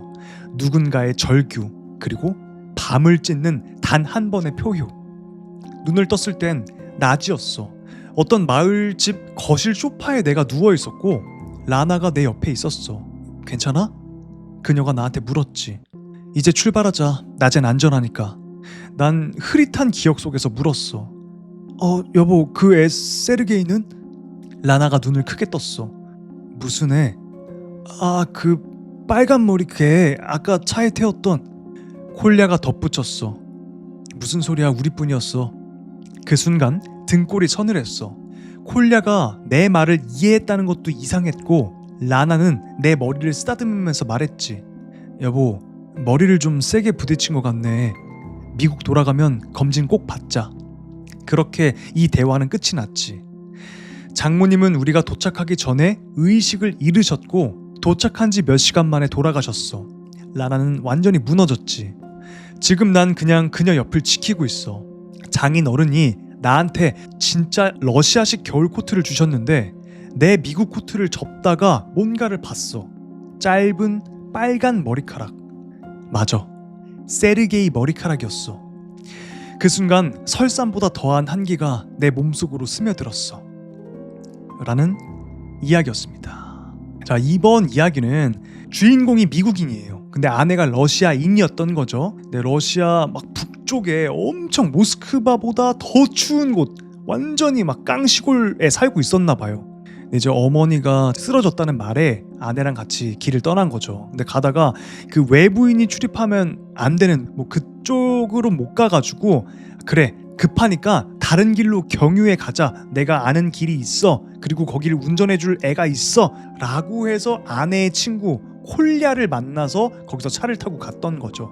근데 밤에 간 거예요. 급했으니까. 원래 낮에 갔어야 됐는데 강이 얼었으니까 그 위에 허벌판이었겠죠. 거기를 계속 달리는데 바람 소리가 너무 심하게 들리는데 가만히 들어보니까 이게 그냥 평범한 바람이 아니었던 거예요. 분명히 살아있는 무언가였어요. 처음에는 늑대 울음소리인가 했는데 그것도 아니었어. 그리고 그건 하나의 소리도 아니었어요. 무언가 여러 개의 살아있는 생명체가 이 차를 계속 따라오고 있던 거야. 주위를 맴돌면서. 그리고 가다가 어느 순간 차 앞에 우리 차를 지나쳤던 차 한 대를 조우하게 됐는데 거기서 사람이 튀어나왔죠. 붉은 머리에 세르게이라는 청년. 이 세르게이 청년, 아내, 그리고 아내의 친구, 이 세 사람은 여기에 무언가가 있는지 알고 있었던 것 같아요. 아마 전해져 내려오는 전설 같은 거를 알고 있었던 걸까? 여기에는 바람이라는 단어를 입 밖으로 꺼내면 안 되기도 하고 분명히 무언가 다른 생명체가 있다는 걸 알고 있었던 것 같아요. 그래서 쉬쉬했던 거고 외지인인 남편, 이 주인공한테까지. 그 여자는 길가에 좌초된 남자를 위해 세우라고 했을 때 자기가 무슨 짓을 하는지 뻔히 알고 있었어요. 그를 희생양으로 쓸 수 있다는 것을 알았던 거야. 아마도 그녀는 그 밤에 도사리고 있던 어떤 것보다 훨씬 더 무서운 존재일 거야. 러시아 이쪽에서는 얼음길 위에서는 동행자를 반드시 도와줘야 한다 이런 룰이 있었대요. 그래서 서로 이제 그렇게 돕고 있었는데 아내가 세르게이를 태웠다는 것 자체가 희생양으로 쓰려고 이미 그걸 염두에 두고 태운 것 같다라고 말씀해 주셨는데 맞는 것 같아. 저도 약간 이쪽이 맞는 것 같아. 분명히 이들은 알고 있었고 희생될 한 명이 필요했을 수 있는데 그걸 세르게이로 쓰지 않았나. 그 정체는 대체 뭐였을까요? 러시아 북극권 끝에 있는 그 생명체는 대체 뭐였을까? 그리고 왜 바람이란 단어를 언급하면 안 됐을까? 괴물 같은 크리처였을까요? 아니면 정령 같은 존재였을까요? 근데 바람이란 단어를 언급하지 말라는 걸 보면은 크리처보다는 정령 쪽에 가깝지 않을까? 뭐 그런 신화적인 존재 아니었을까라는 생각도 들고 여러분의 생각도 궁금합니다. 여러분은 어떻게 생각하시나요? 늑대인간, 러시아 쪽에 늑대인간 전설이 있나요?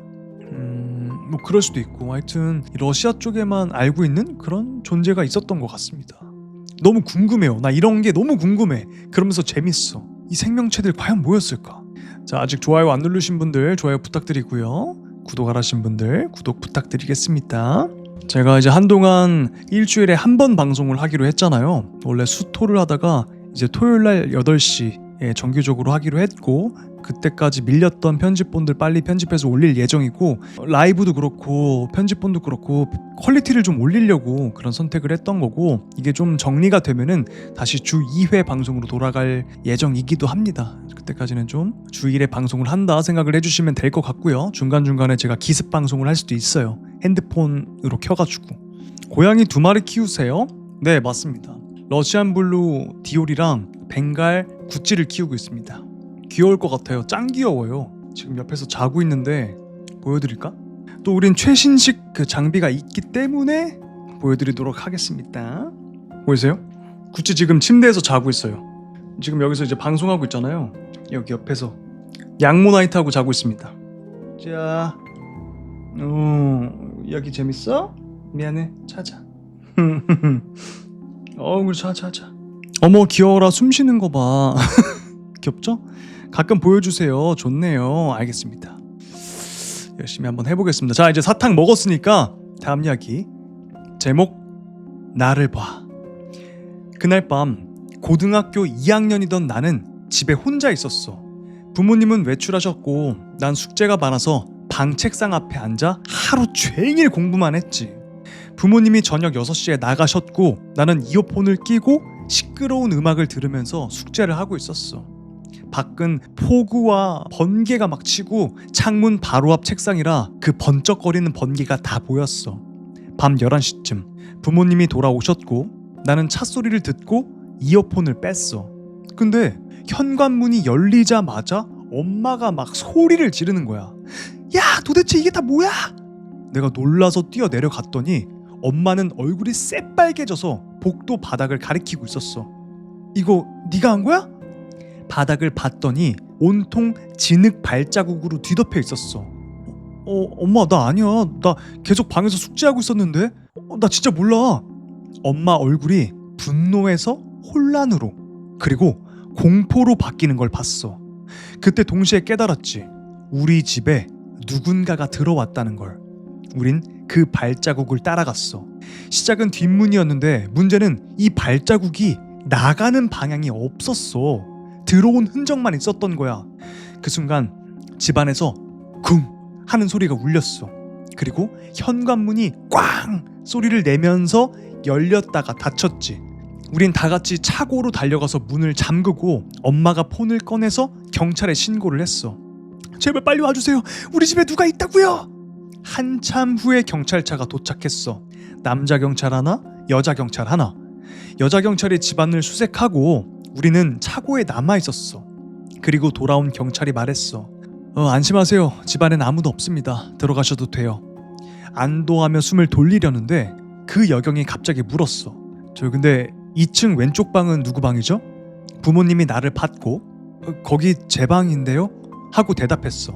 그녀가 우리를 데리고 2층으로 올라갔어. 발자국 자국은 뒷문에서 시작해서 거실을 지나 복도를 따라 올라와 부모님 방을 거쳐서 내 방 앞에서 멈춰 있었어. 문은 열려 있었고 그 문 위엔 검은 매직으로 이런 글이 적혀 있었어. 8시 47분 나 지금 널 보고 있어. 8시 53분 뒷문 잠그는 거 깜빡했더라. 8시 59분 집중 잘하네. 9시 24분 뒤돌아봐. 9시 47분 날 봐.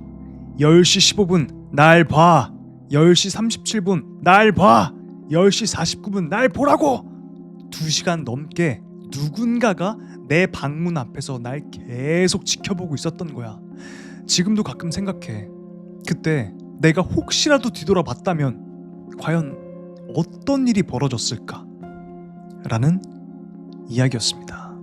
이번 이야기는 조금 짧기도 짧았지만 소름 끼치는 이야기였습니다. 상상해보면 정말 소름 끼치는 거예요. 여러분이 방에서 조용히 뭔가 작업을 하고 있는데 생각해보세요. 누가 계속 2시간 넘게 내 등을 이렇게 쳐다보고 무슨 생각을 하고 있었다는 거를 알게 되면은 얼마나 무섭겠어. 그게 가족이어도 무서운데 심지어 모르는 사람이야. 그리고 그 사람은 잡히지 않았어. 그 진흙발로 우리 집을 침입해온 그 강도겠죠? 아마도? 뒤에서 2시간 넘게 그렇게 보고 있었다는 것도 이게 진짜 제정신이 아니네. 그쵸? 여러분 10분 동안 가만히 있을 수 있어요? 이거 되게 어려운 거거든요. 근데 그거를 1시간도 아니고 2시간 동안을 계속 한 사람을 쳐다보고 있으면서 야, 이거 너무 무서운데? 그래도 지켜만 보다가 갔네요. 그러니까요. 그나마 다행이긴 한데 까딱해서 뒤 돌아봤어 봐요. 진짜 끔찍하다. 그래서 저는 원룸에 살거든요. 무서워서. 집에 문이 없어요. 방문이 없어. 그냥 다 하나야. 그래서 날 지켜볼 수가 없다. 여러분 원룸 사세요. 그러면 이런 일 없습니다.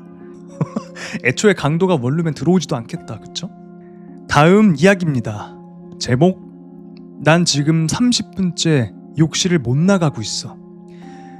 욕실에서 나갈 수가 없어. 한 30분 전쯤 샤워를 마치고 몸 닦고 파자마 입고 문 열고 나왔는데 다시 욕실 아니야. 닫힌 문 앞에 서 있는 내 자신이 있더라고. 순간 멍해졌지. 뭐가 어떻게 된 건지 합리적으로 생각해 보려고 했어. 내가 그냥 착각한 거겠지. 진짜로 문을 연 게 아니라 내가 그냥 그렇게 느낀 거겠지. 그렇게 스스로를 설득하고 다시 시도했어. 손잡이를 눌러 문을 열고 밖으로 나갔는데 또 욕실 아니었어. 다시 문 앞에 서 있는 나. 그 뒤로 몇 번을 시도해도 계속 똑같았어. 나는 혼자 살아서 혹시 모를 상황에 대비해서 샤워할 때 항상 핸드폰을 욕실 안에 두거든. 갇힐 수도 있으니까. 그래서 다행히 제일 먼저 부모님께 전화를 했어. 아빠는 안 받고 엄마가 받았지. 상황 설명을 하려고 하는데 엄마가 도무지 이해를 못 하시는 거야. 아니 문이 열리는데 왜 못 나가냐고. 엄마는 문이 고장나서 내가 갇힌 거라고 생각하셨던 거야. 그래도 곧바로 오신다고 하셨어. 차로 15분 거리니까 이제쯤은 도착하실 시간인데? 하면서 기다리고 있는데 난 욕조에 기대 앉아서 열린 욕실 문 너머로 복도를 보고 있었어. 이번엔 문만 열고 거기서 나가진 않았거든. 모든 게 평소랑 똑같아 보였어. 침실 문도 닫혀있고 옆에 있던 수납장 문도 닫혀있고 계단 아래로 현관문까지 전부 그냥 다 평범했어. 근데 지금 문이 닫혀있어. 언제 닫혔는지 기억이 안 나. 방금 전 문단을 쓰는 동안 닫혔나 봐. 그러니까 주인공이 글을 쓰고 있었나 봐요. 지금 이 얘기를 쓰고 있었던 거죠. 이 현상을 느끼면서 난 미친 게 아니야. 이건 분명 현실이야. 엄마한테서 문자가 왔어. 아들, 너 집에 있는 거 맞아? 당연하지. 욕실에 갇혔다니까. 그래서 엄마한테 전화했잖아. 그랬더니 엄마가 답장을 했어. 엄마가 왜 대답을 안 해? 그게 무슨 말이야? 너 화장실에 있는 거 맞아? 나 여기 있다니까 엄마. 엄마 집에 왔어? 나 지금 욕실 문 앞이야. 너 계속 불렀는데 대답 안 해? 아니 이해가 안 되는 거야. 문 앞에 있다는데 난 엄마의 그 어떤 소리도 안 들려. 엄마 내가 문 열어볼게. 복도도 보이고 계단도 보이고 현관문도 보여. 근데 엄마는 없어. 나가보려고 했지만 다시 욕실 아니었어. 다시 나는 닫힌 문 앞에 있었던 거지. 엄마가 밖에서 문 손잡이를 돌려보는데 안 열린대. 공구를 가져오셔서 잠금 장치를 분리하고 계신데 지금. 근데 난 아무 소리도 안 들리고 손잡이도 안 움직여. 엄마가 문자로 보냈어. 잠금 장치 분리했는데 문이 여전히 안 열려. 열쇠 구멍으로 봤더니 욕실 안이 보이는데 아무도 없어.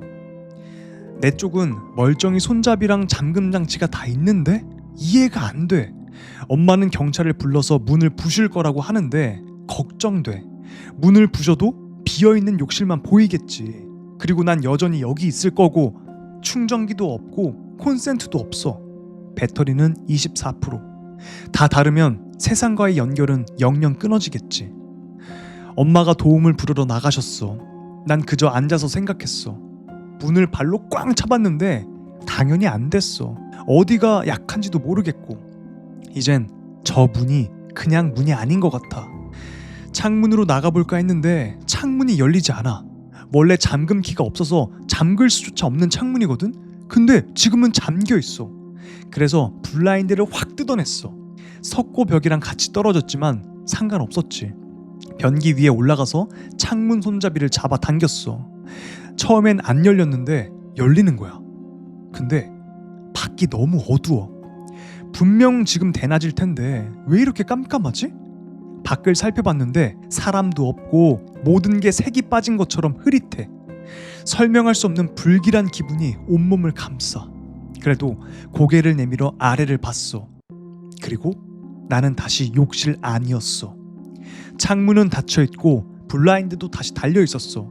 난 분명 손도 안 댔는데 이제 바닥에 주저앉아 있어. 문에서도 창문에서도 제일 먼 구석에. 속이 울렁거려. 엄마가 직장 동료랑 같이 와서 문짝을 통째로 뜯었다고 해. 욕실은 비어 있었대. 엄마가 사진을 보냈는데 그 안엔 내가 없어. 엄마는 이 모든 게 나의 장난이라고 생각하고 연락을 끊었어. 내가 문자를 보내도 답장도 안 해. 이게 내가 마지막으로 남길 수 있는 말인지도 모르는데 말이야. 샤워 커튼을 찢어봤는데 다시 욕조 옆에 멀쩡히 걸려있어. 창문에서 우웅 하는 낮은 진동음 같은 게 들렸어. 한 번도 안 열었는데. 배터리 1%야.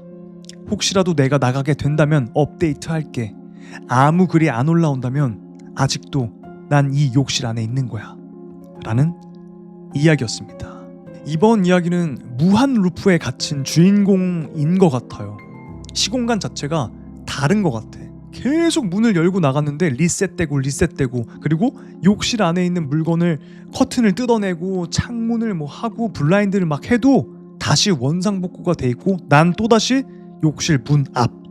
계속 무한 루프로 리셋되고 근데 희한하게도 핸드폰으로 엄마와 통화, 문자는 됐어요. 그래서 더 미칠 지경이었던 것 같아. 그렇지 않겠어요? 아예 핸드폰조차 안 된다면은 지금 내가 뭐 다른 공간에 있다든지 아니면 내가 죽어서 뭐 지옥에 있다든지 뭐 정신 착란으로 뭐 그랬다든지 할 텐데 이상하게 통화는 돼, 문자는 돼. 그러니까 더 미칠 노릇이었겠죠. 무한 루프. 와, 이건 뭐 답도 없잖아요. 어떻게 할 수도 없고, 그쵸? 그래서 계속 문으로 나가서 안 되니까 창문을 어떻게 열고 내려다 봤는데 거긴 좀 내가 알던 세상과 달랐어요. 분명 낮이었는데 온통 껌껌했고 사람이 한 명도 없었어. 그리고 색 빠진, 약간 물기 빠진 사진처럼, 그 왜 채도 낮은 흑백 사진처럼 풍경이 보이는 거예요. 다른 세계에 갔던 것 같아요. 그쵸? 이 욕실 안에 있는 장소만 쏙 빼가지고 다른 세계에 탁 들어간 것 같아요. 이런 걸 코스믹 호러라고 하죠. 우리가 대항할 수 없는 공포, 미지의 공포. 그래서 갖고 왔던 이야기였고, 아직 이 사람의 글이 업데이트되지 않았거든요. 배터리가 1% 남았고 혹시라도 내가 나가게 된다면 업데이트를 할게 했는데 업데이트가 안 됐어. 그러니까 이 사람은 지금까지도 그 욕실에 갇혀 있는 겁니다. 솔직히 괴물, 귀신 이런 거는 우리가 같은 공간에서 이렇게 마주치는 건데, 그래서 어떻게 뭐 대응을 할 수 있는데, 이런 거 자체는 아예 시공간이 뒤틀려 버렸기 때문에 빠져나갈 수가 없는 거예요. 그래서 더 무서운 것 같아. 코스믹 호러. 여러분들은 지금 이 현상을 어떻게 생각하세요? 여러분들의 생각을 댓글로 남겨주시면 감사하겠습니다. 혹시나 그러니까 이 사람이 이 안에서 미쳐가지고 이제 더 이상 버틸 수가 없다 해서 살자를 했다고 쳐요. 근데 살자를 해도 다시 리셋될 것 같아. 그럼 얼마나 더 무서울까? 차라리 살자를 해서 이 모든 게 끝나면 다행인데, 살자를 해도 계속 원위치 영원히. 전 그게 정말 무서운 것 같아요. 자, 오늘의 레딧 괴담 하이라이트라고 봐도 될 거예요. 이 이야기가. 잘 들어보시고요. 이 이야기는 경찰관이 조사를 받으면서 이렇게 말을 주고받고 하는 형식으로 이어져요. 그 점을 먼저 염두에 두시고 들으시면 이해가 빠르실 겁니다. 주인공이 있었던 일을 회상하면서 나오는 이야기이기 때문에 그런 형식입니다. 자, 여러분들 이야기 시작하기 전에 좋아요 한 번씩만 부탁드리고요. 구독 안 하신 분들 구독 부탁드리겠습니다. 다음 이야기입니다. 제목 팬케이크 패밀리. 내 얼굴이 그렇게 창백해? 진짜 귀신 같겠다. 지금 난 피를 모두 쏟아낸 기분이야. 아니야, 상처 같은 건 없어. 내가 좀 말이 많았지? 그냥 현실과 멀어진 느낌? 이상한 기분이야. 현장에서 그런 사람들 많이 봤거든. 나한테도 언젠간 올 줄 알았지만 지금 그게 오게 될 줄은 몰랐지.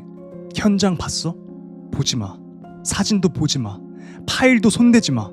나중에 나한테 고마워하게 될 거야. 이제 공식 절차에 들어가야 돼요. 변호인 선임권을 포기하는 걸로 기록해도 되겠습니까?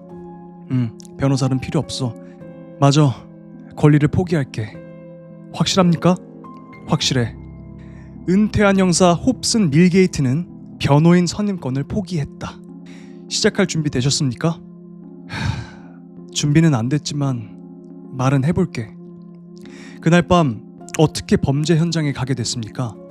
원래는 낚시 여행 계획 중이었어. 정리가 잘 안 되네. 신문실 반대편에 앉아본 건 처음이라서. 그러니까 이 주인공이 형사의 신분이어서 항상 취조만 했지 신문실 반대편에서 취조를 당해본 적이 없던 거예요. 그러니까 그런 상황인 겁니다. 면담관한테 취조를 당하고 있는 거예요. 시작은 기자였지. 베이머라는 이름이었어. 일주일 전에 이메일로 연락이 왔어. 드리스콜 살인사건에 새로운 정보가 있다고. 내가 수사 책임자였거든. 20년짜리 미제 사건. 얼음장처럼 식은 사건이었지. 처음엔 헛소리라고 생각했어. 드리스콜 사건은 이 근방에서 크게 화제였어. 관심도 많고 기사도 많았지. 수년 동안 정말 말도 안 되는 제보만 100건은 넘게 받았을 거야. 은퇴하면서 그 수사는 캐럴 형사한테 넘겼는데 최근 갱 사건으로 바쁘니 귀찮게 하고 싶지는 않았어. 예의상 그 제보를 내가 받고 확인만 할 생각이었지. 별 기대는 안 했고. 퍼리어라는 카페에서 점심을 같이 먹었어. 금발의 말끔한 기자였지. 사기꾼이나 음모론자 같진 않았어. 뭐 그렇다고 믿을 건 못 되지만 그래도 장난일 거라고 생각했어. 아니면 그녀도 속았거나. 근데 파일을 가져왔더라고. 꽤 그럴듯해 보였어. 드리스콜 사건의 핵심 내용을 요약해 주시겠습니까? 그러니까 지금으로부터 20년 전이지. 드리스콜은 교회에 사는 6 식구였어. 약간 잘 사는 중산층. 아버지는 변호사, 엄마는 집에서 도자기 사업, 아이는 넷, 고등학생부터 초등학생까지 착한 애들. 성적도 좋고 전과도 없었어. 맏아들이 학교에서 땡약을 피우다 걸린 적은 한 번 있지만 딱 그 정도였지. 1994년 10월 13일 이 드리스콜 가족이 모두 사라졌어. 시체는 끝내 발견되지 않았고 할로윈 직전이라 더 화제가 됐지. 아직도 미제 사건 프로그램엔 간간히 이 사건이 나와. 한 가족이 통째로 사라졌는데 본 사람은 아무도 없고 어디로 갔는지 아무도 모르는 그런 이상한 사건. 이웃이 소음을 신고해서 우리가 갔었어. 경보가 울린다면서 침입자일 수도 있다고 순찰자를 보냈지. 문을 두드렸는데 대답이 없어서 내부 확인에 들어갔고 막내딸 방에선 몸싸움을 한 흔적이 뚜렷했었어. 침대가 뒤집혀 있고 시트가 찢겨 있었지. 경보가 울려서 우리가 간 거였잖아. 경보는 일산화탄소 감지기였고 온 가족 침구에서 일산화탄소가 높게 검출됐어. 막내딸 것만 빼고. 그러니까 누군가가 이 집에 침입해서 일산화탄소로 모두를 중독시키고 납치를 한 것 같아요. 막내딸 것만 빼놨대요. 이웃의 말론 경보는 하루 넘게 계속 울렸고 그동안 문을 아무리 두드려도 반응이 없었대. 몇 블록 떨어진 쓰레기통에서 알루미늄 캔 몇 개와 호스도 발견됐어. 그때 우리는 드리스콜 가족이 가스로 기절한 뒤 다른 곳에서 처리됐다고 추정했지. 막내딸만 막판에 깨어 저항한 걸로 보고 단서 전무했어. 첫 생각은 아버지였지. 확인했지만 동기는 없었어. 엄마도 마찬가지였고 살아있는 다른 가족들도 깨끗했지. 아버지 의뢰인 중엔 살해 동기가 있을 법한 자 몇이 있었지만 수단은 없었고 아버지가 이혼 전문가였거든. 가족 전체를 흔적 없이 없앨 만한 사람은 아니었어. 근처엔 화학 선생님이 살아서 캔 때문에 한동안 조사를 했지만 그의 알리바이는 확실했어. 아내가 영국의 어떤 애랑 온라인 플러팅을 하긴 했지만 불륜까진 아니었고 그리고 그 애는 사건 당시 이 나라 밖에 있었어. 걔도 범인이 아니었다는 거지. 결국 찝찝했지만 무작위 범행으로 정리했지. 가장 잡기 힘든 쓰레기들이야. 무작위 범행은 패턴이 없으니까. 이리저리 노력했지만 아무것도 안 나왔어. 쓰레기통에서 발견한 알루미늄 캔도 추적했어. 10마일 밖 연구소에서 도난 당한 거더라고. CCTV도 없었고 도둑의 단서도 없었지. 6개월 동안 비슷한 사건이 재발 안 하자 그 수사는 식었어. 우리는 기절시키고 납치를 했다라고 봤어. 시신이 없었으니까. 어쩌면 그 가족 전체가 다른 곳으로 도망갈 수도 있지 않았냐 뭐 이런 소리까지 나왔고. 금발의 기자 베이머 양에게 그 자백이 어떻게 갔는지 설명해 주시죠. 그녀는 개인적으로도 기자로서도 그 사건을 오래 따라왔대. 말했듯 많은 사람의 상상력을 자극했거든. 이 사건이. 멀쩡해 보이는 사람도 외계인, 유령, 악마 타령을 했지. 기자 베이머는 20주년 회고 기사를 썼고 그때마다 관심이 재점화됐어. 나는 새 증거가 없다면서 늘 취재에 응하지 않았지만 그녀가 내 코멘트를 요청했던 걸 기억해서 점심 약속은 받아들였지. 그러니까 이 주인공은 형사인데 이 사건을 20년 동안 계속 맡아왔던 사람이었고 지금 자기가 누군가에게 자백문을 받았다며 그걸 제보하고 싶다고 했던 기자 베이머 양과 점심 약속을 잡은 거예요. 주인공과 베이머 양. 그녀의 기사가 나간 뒤 누군가가 그녀한테 파일을 보냈다고 했어. 난 그 진위 확인을 원했고 핵심은 그게 자백문이었다는 거였어. 오래된 사건엔 가짜가 흔하다고. 나만 해도 드리스콜 사건 자백만 10수건은 들었다고 했지. 근데 그녀가 워낙 확고했어. 장난치는 사람도 아니고 살인 얘기로 흥분하는 그런 부류도 아닌 것 같아 보여서 만나주기로 했던 거지. 자백은 그녀가 보여준 봉투에 담겨서 우편으로 왔대. 내용은요. 내 수사 진행을 스크랩한 기사들, 적당히 누래서 범인이 모아둔 전리품 느낌이었지. 드리스콜 가족 각자의 사진 6장, 그리고 그들이 갇혀있던 시설 사진 몇 장. 내 손 봐. 아직도 떨려. 진짜 멈추질 않아. 이 진술이 끝나면 구급대원한테 안정제 좀 달라고 해야겠어. 아니면 나 잠을 못 잘 것 같아. 사진은 가족 사진이었겠지.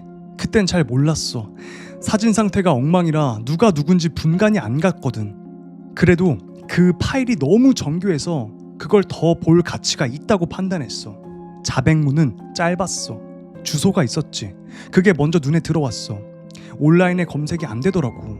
그건 아주 오래됐다는 뜻이야, 그 주소가. 그리고 거긴 그렇게 써 있었지. 헛소리 그만 써. 난 아무도 죽이지 않았어. 아침 식사 준비가 오래 걸렸을 뿐. 이 글에는 어떠한 서명도 없었어. 아, 갑자기 생각났다. 실종 한 달 뒤에 아침 메뉴판을 받았었어, 내가. 팬케이크 사진에 빨간 동그라미. 편지엔 그들은 죽지 않았어. 아침 준비 중이야. 우린 그걸 쓰레기 제보 파일에 넣었었지. 그때 그걸 조사했었어야 됐는데. 형사님, 잠깐 쉬실래요? 내가 그걸 어떻게 알았겠어. 그 메뉴도 추적하려고 했어. 하지만 출처를 끝내 찾지 못했지. 지역 가게는 아니었고 정보는 죄다 잘려 있었어. 우리가 더 뭘 할 수 있었겠어. 왜 직접 그 주소를 확인하러 가기로 했습니까? 장난인지 확인하고 싶었어. 아직도 확신이 없었거든. 20년 동안 가짜 증거를 받아보면 누구나 그럴 거야. 아마 나도 그 사건에 사로잡혀 있었던 거였겠지. 언젠가 내가 놓친 걸 떠올려서 그걸 해결할 수 있을 거라고 믿었어. 누가 정답을 내 무릎에 떨어뜨려 줬다는 게 믿기지 않았지. 그래서 내 눈으로 꼭 봐야 됐어. 기자 베이머가 기록으로 위치를 특정했는데 그곳이 실제로 남아있는지는 몰랐지. 폐공장이었거든. 마지막으로 우편 주소가 있었던 게 50년 전. 거기가 무너졌을지도 모를 일이었고, 그리고 내가 직접 해결하고 싶었어. 누가 던져줬든 간에 20년 동안 내 목을 눌러온 사건이었으니까. 우리는 다음날 아침 그곳에서 만나기로 했지. 현장을 묘사해 주시죠. 산업용 건물이었어. 길이는 약 120피트, 그러니까 약 36m예요.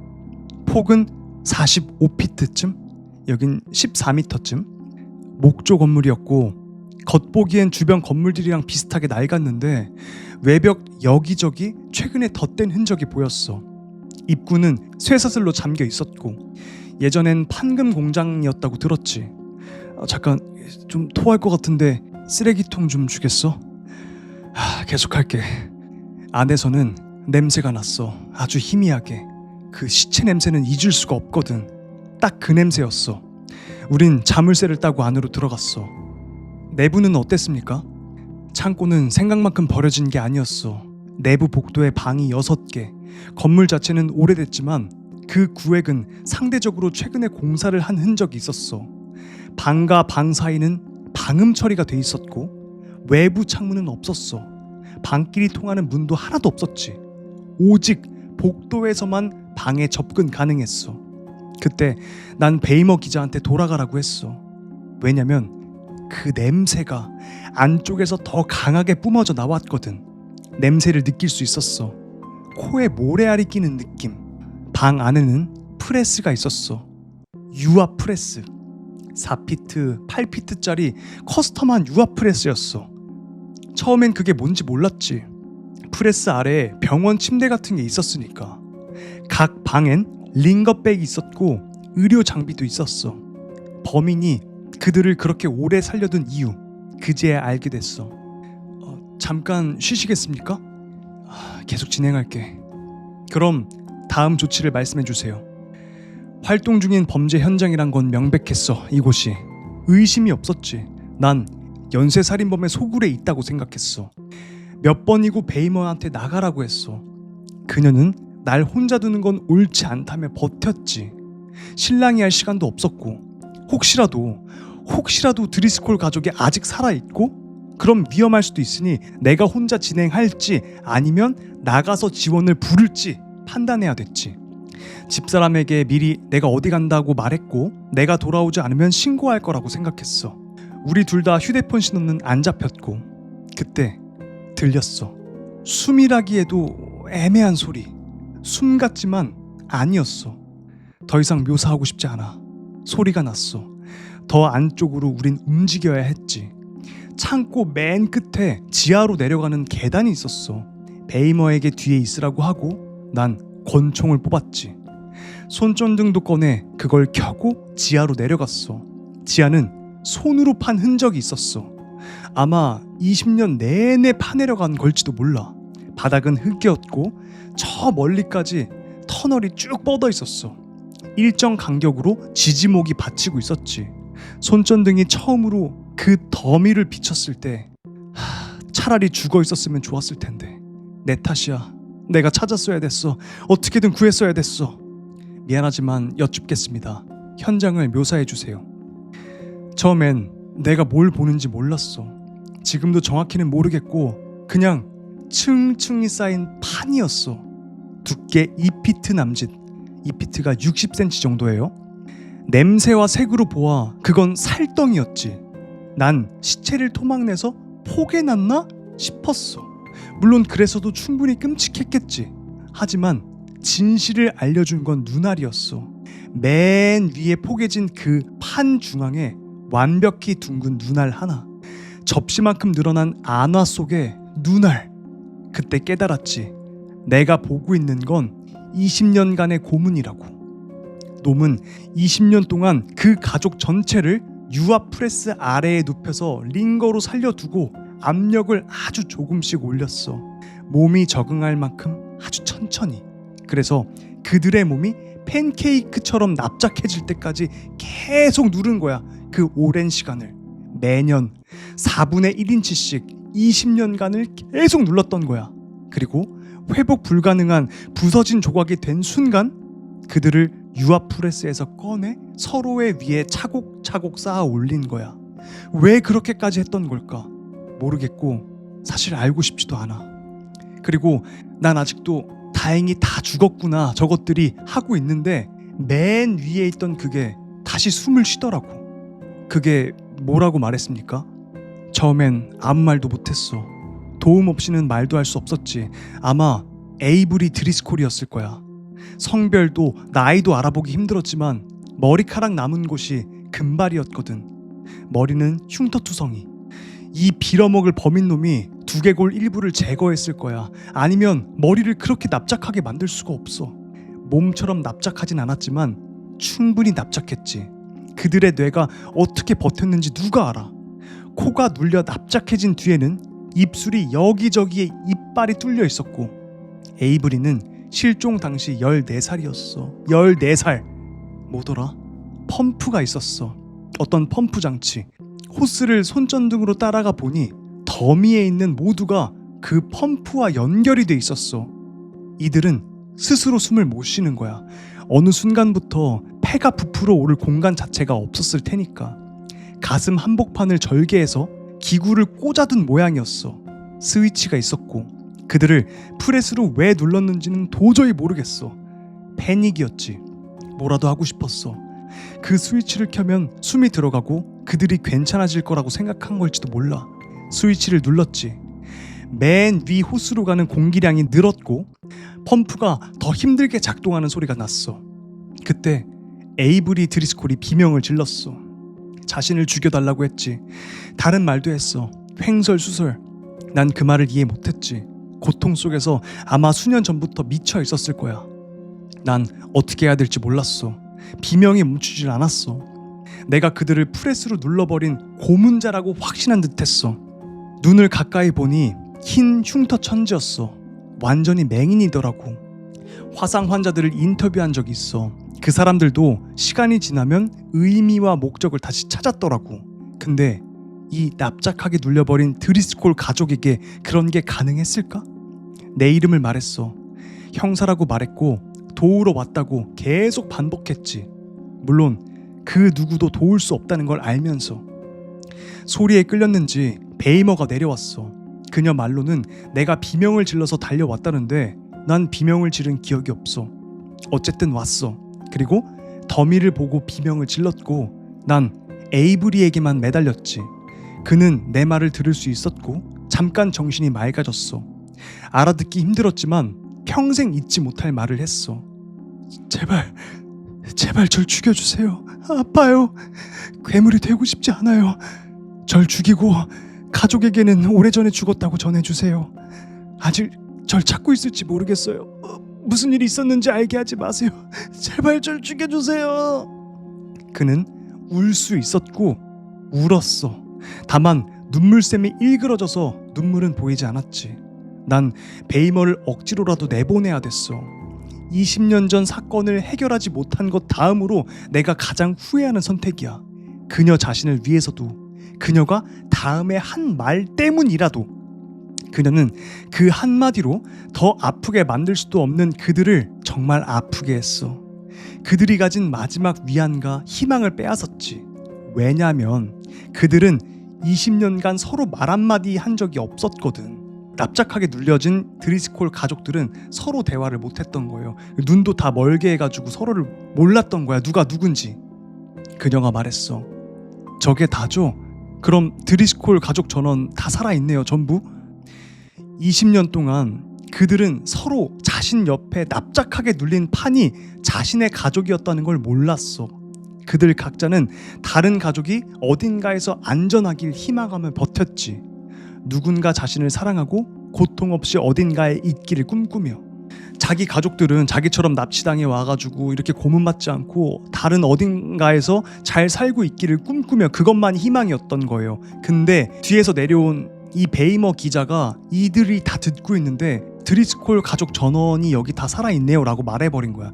그 납작하게 눌려버린 이 드리스콜 가족들은 그 말을 듣고 충격에 휩싸인 거죠. 눈은 보이지 않았지만 귀는 들렸기 때문에. 20년간 고문당한 6사람이 두께 4인치로 압착돼서 서로 포개진 채 동시에 비명을 지르면 어떤 소리가 나는지 알아? 지옥문이 열리는 소리야. 여기까지면 충분한 듯 합니다. 아직 안 끝났어. 내 잘못이야. 더 집요했어야 됐어. 단서들을 찾았어야 했고. 난 그들을 쐈어. 내가 그들을 구하지 못했으니까 이것만이 그들의 구원이라고 믿었어. 총알 한 발이면 끝까지 관통하더라. 그래도 난 전탄을 다 쏴서 비웠어. 혹시라도 남아있을 고통이 없도록 마지막 평안을 주려고. 내가 줄 수 있는 유일한 친절이었어. 그 후 우린 거기서 나와서 지원을 요청했지. 베이머도 나도 그 시신들 곁에 있고 싶지 않았어. 난 현장반이 지하로 내려갈 때 따라가길 거부했어. 진술하고 떠나도 되냐고 물었고 그들 중 한 명이 내가 본 걸 보고 동의해줬지. 충격적이었으니까. 이제 안정제 맞아도 될까? 그러세요. 물론입니다. 고마워. 구급 요원도 들여보내줘. 그리고 베이머 양에게도 똑같이 해줘. 나보다 더 심했거든. 불쌍한 사람이지. 토하지도 않고 울지도 못하더라. 충격이 얼마나 컸으면. 물론입니다. 지금 어디 있는지 아십니까? 그 베이머란 기자? 현장 반장에게는 집에 간다고 했는데 연락이 안 됩니다. 신문사에 연락해봤어? 어디 신문사요? 데일리 월드. 확실합니까? 데일리 월드에 베이머라는 성을 가진 직원은 없었는데요? 라는 이야기였습니다. 이거를 한번 읽어보시면 정말 충격적일 거예요. 이게 정리해드리면 마지막에 반전도 있거든요.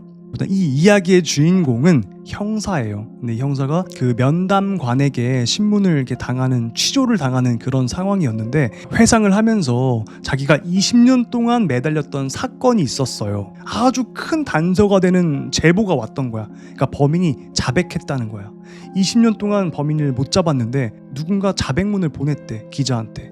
그래서 그 기자가 연락을 해왔던 거고, 만나서 얘기해보니까 기대가 없었죠. 사실 그 20년 동안 자기가 했다라는 그런 수많은 자백들을 들었을 거 아니야. 그 뻥들을. 그랬으니까 기대도 안 했는데 슬쩍 보니까 좀 구체적인 것 같아, 증거들이. 그래서 한번 확인해보자 해서 갔어요, 같이. 근데 거기서 끔찍한 걸 조우했던 거죠. 20년 전 사라진 드리스콜 가족은 6명이었어요. 폐공장 같은 데 들어갔는데 방이 6개가 있었던 거야. 그리고 거기에는 병원 침대가 하나씩 있었고 각 방마다, 그리고 그 위에는 유압 프레스가 있었어요. 커스텀한. 왜 침대 위에 유압 프레스가 있지? 그리고 옆에는 링거들이 하나씩 있고, 그리고 지하로 내려갔을 때 아주 끔찍한 걸 보게 됐죠. 6개의 판으로 이렇게 팬케이크처럼 이렇게 올려져 있는 뭔가 꿈틀대고 있는 살덩이들. 자세히 가서 보니까 그건 살아있는 사람들이었어요. 드리스콜 가족을 팬케이크처럼 납작하게 만들어가지고 층층층 쌓아서 진짜 팬케이크를 만든 거예요. 그러니까 유아프레스로 그렇게 찍어 누르면 사람이 죽겠죠. 그러니까 아주 조금씩 누른 거야. 조금, 그리고 막 며칠 뒤에 조금, 그러니까 사람 몸이 적응할 정도로 계속 조금씩 살려두면서. 그러니까 파괴되고 복구되고 파괴되고 복구되면서 사람이 계속 눌렸던 거예요. 그렇게 팬케이크처럼 납작해진 거지, 사람 자체가. 근데 이 범인이 이 두개골은 부셔지면 안 되니까 머리뼈를 좀 뺐나 봐. 그래서 머리까지 확 눌려버렸고. 근데 지금 여기서 중간쯤에 보면은 이 베이머란 기자를 만났잖아요, 카페에서 점심에. 근데 여기 보시면은 금발의 말끔한 기자라고 했어요. 금발의 말끔한 기자. 이 드리스콜 가족들 자식들이 금발이었던 것 같아요. 막내딸도 금발이었다고 했죠. 여기서 이런 생각이 들었어요. 설마 이 가족의 막내딸이 가족들을 납치한 걸까? 이런 생각도 들기도 했어요. 왜냐면 사라진 가족 막내딸 방에서만 일산화탄소가 검출 안 됐었고, 거기선 몸싸움의 흔적이 있었고, 그리고 마지막에 이거 반전 보이시죠? 확실합니까? 형사님이랑 같이 갔던 그 베이머란 사람은 없었습니다. 그러니까 신분을 속이고 이 주인공한테 접근을 했던 거죠. 베이머 기자가 범인이었던 거예요. 그러니까 20년 동안. 와, 대박이다. 그러니까 여기서 그랬죠. 면담관한테 그 베이머 양에게도 안정지 좀 놔줘. 나보다 충격이 컸을 거야. 불쌍하지. 토하지도 않고 울지도 못하더라. 이렇게 말했는데 이 사람이 범인이었으니까 토하지도 않았고 울지도 않았죠. 못한 게 아니라 자기가 눌렀으니까. 그러니까 우린 여기서 궁금하죠. 그럼 대체 왜 그렇게 눌렀을까? 그냥 사이코패스 유희 아니었을까요? 20년간 자기는 예술 작품을 만들었다고 생각을 했던 거 아닐까요? 드리스콜 가족이 사라지고, 그러니까 20년 동안 미제 사건이었는데 드리스콜 가족이 사라지고 한 달 뒤에 이 형사한테 제보가 왔어요. 메뉴판. 이 사람들 안 죽였어요. 팬케이크 만들고 있어요. 근데 그거를 뭐야 이거 하고 제보를 쓰레기통에 처박은 거지. 근데 그게 정말 큰 힌트였고 단서였던 거죠. 그러니까 힌트 단서를 계속 보냈지만 이 형사가 못 알아들으니까 범인이 답답하기도 했을 거예요. 자기 예술 작품을 빨리 세상에 알리고 싶은데. 정말 끔찍한 이야기였습니다. 여러분, 이번 이야기 어떻게 들으셨습니까? 이게 또 이야기를 듣는 것도 듣는 건데 한번 저희 카페에 와서 글을 한번 읽어보세요. 그럼 또 느낌이 다르거든요. 꼭 한번 이거는 읽어보시는 거를 추천드리겠습니다. 팬케이크 패밀리. 야, 이 팬케이크 패밀리라는 제목에서 이거를 연상할 수가 없었죠, 절대. 어제 그 이야기 올리셨을 때 읽고 완전 역겹고 소름 끼쳤는데 지금 그냥 대체 어떻게 생겼을지가 궁금해요. 그 팬케이크처럼 만들어진 가족들. 난 그거 보면 잠 못 잘 것 같아. 아마 그녀는 팬케이크 사람들을 먹고 싶었던 걸지도 몰라. 헐. 그래서 그런 건 생각을 못 해봤는데. 그러니까 아침 식사라고 표현을 했으니까 팬케이크처럼 만들어서 진짜 먹고 싶었을 수도 있겠네요. 진짜 끔찍하네. 야, 이거 예사 미친놈이 아닌 것 같아요, 이 범인이. 어떻게 재밌게 들으셨나요? 레딧 괴담은 여기서 마무리하고, 아직 좋아요 안 누르신 분들은 좋아요 부탁드리고요, 구독 안 하신 분들은 구독 부탁드리겠습니다. 맞아, 핫초코 먹어야 되죠? 핫초코는 빨간 컵에 해야 됩니다.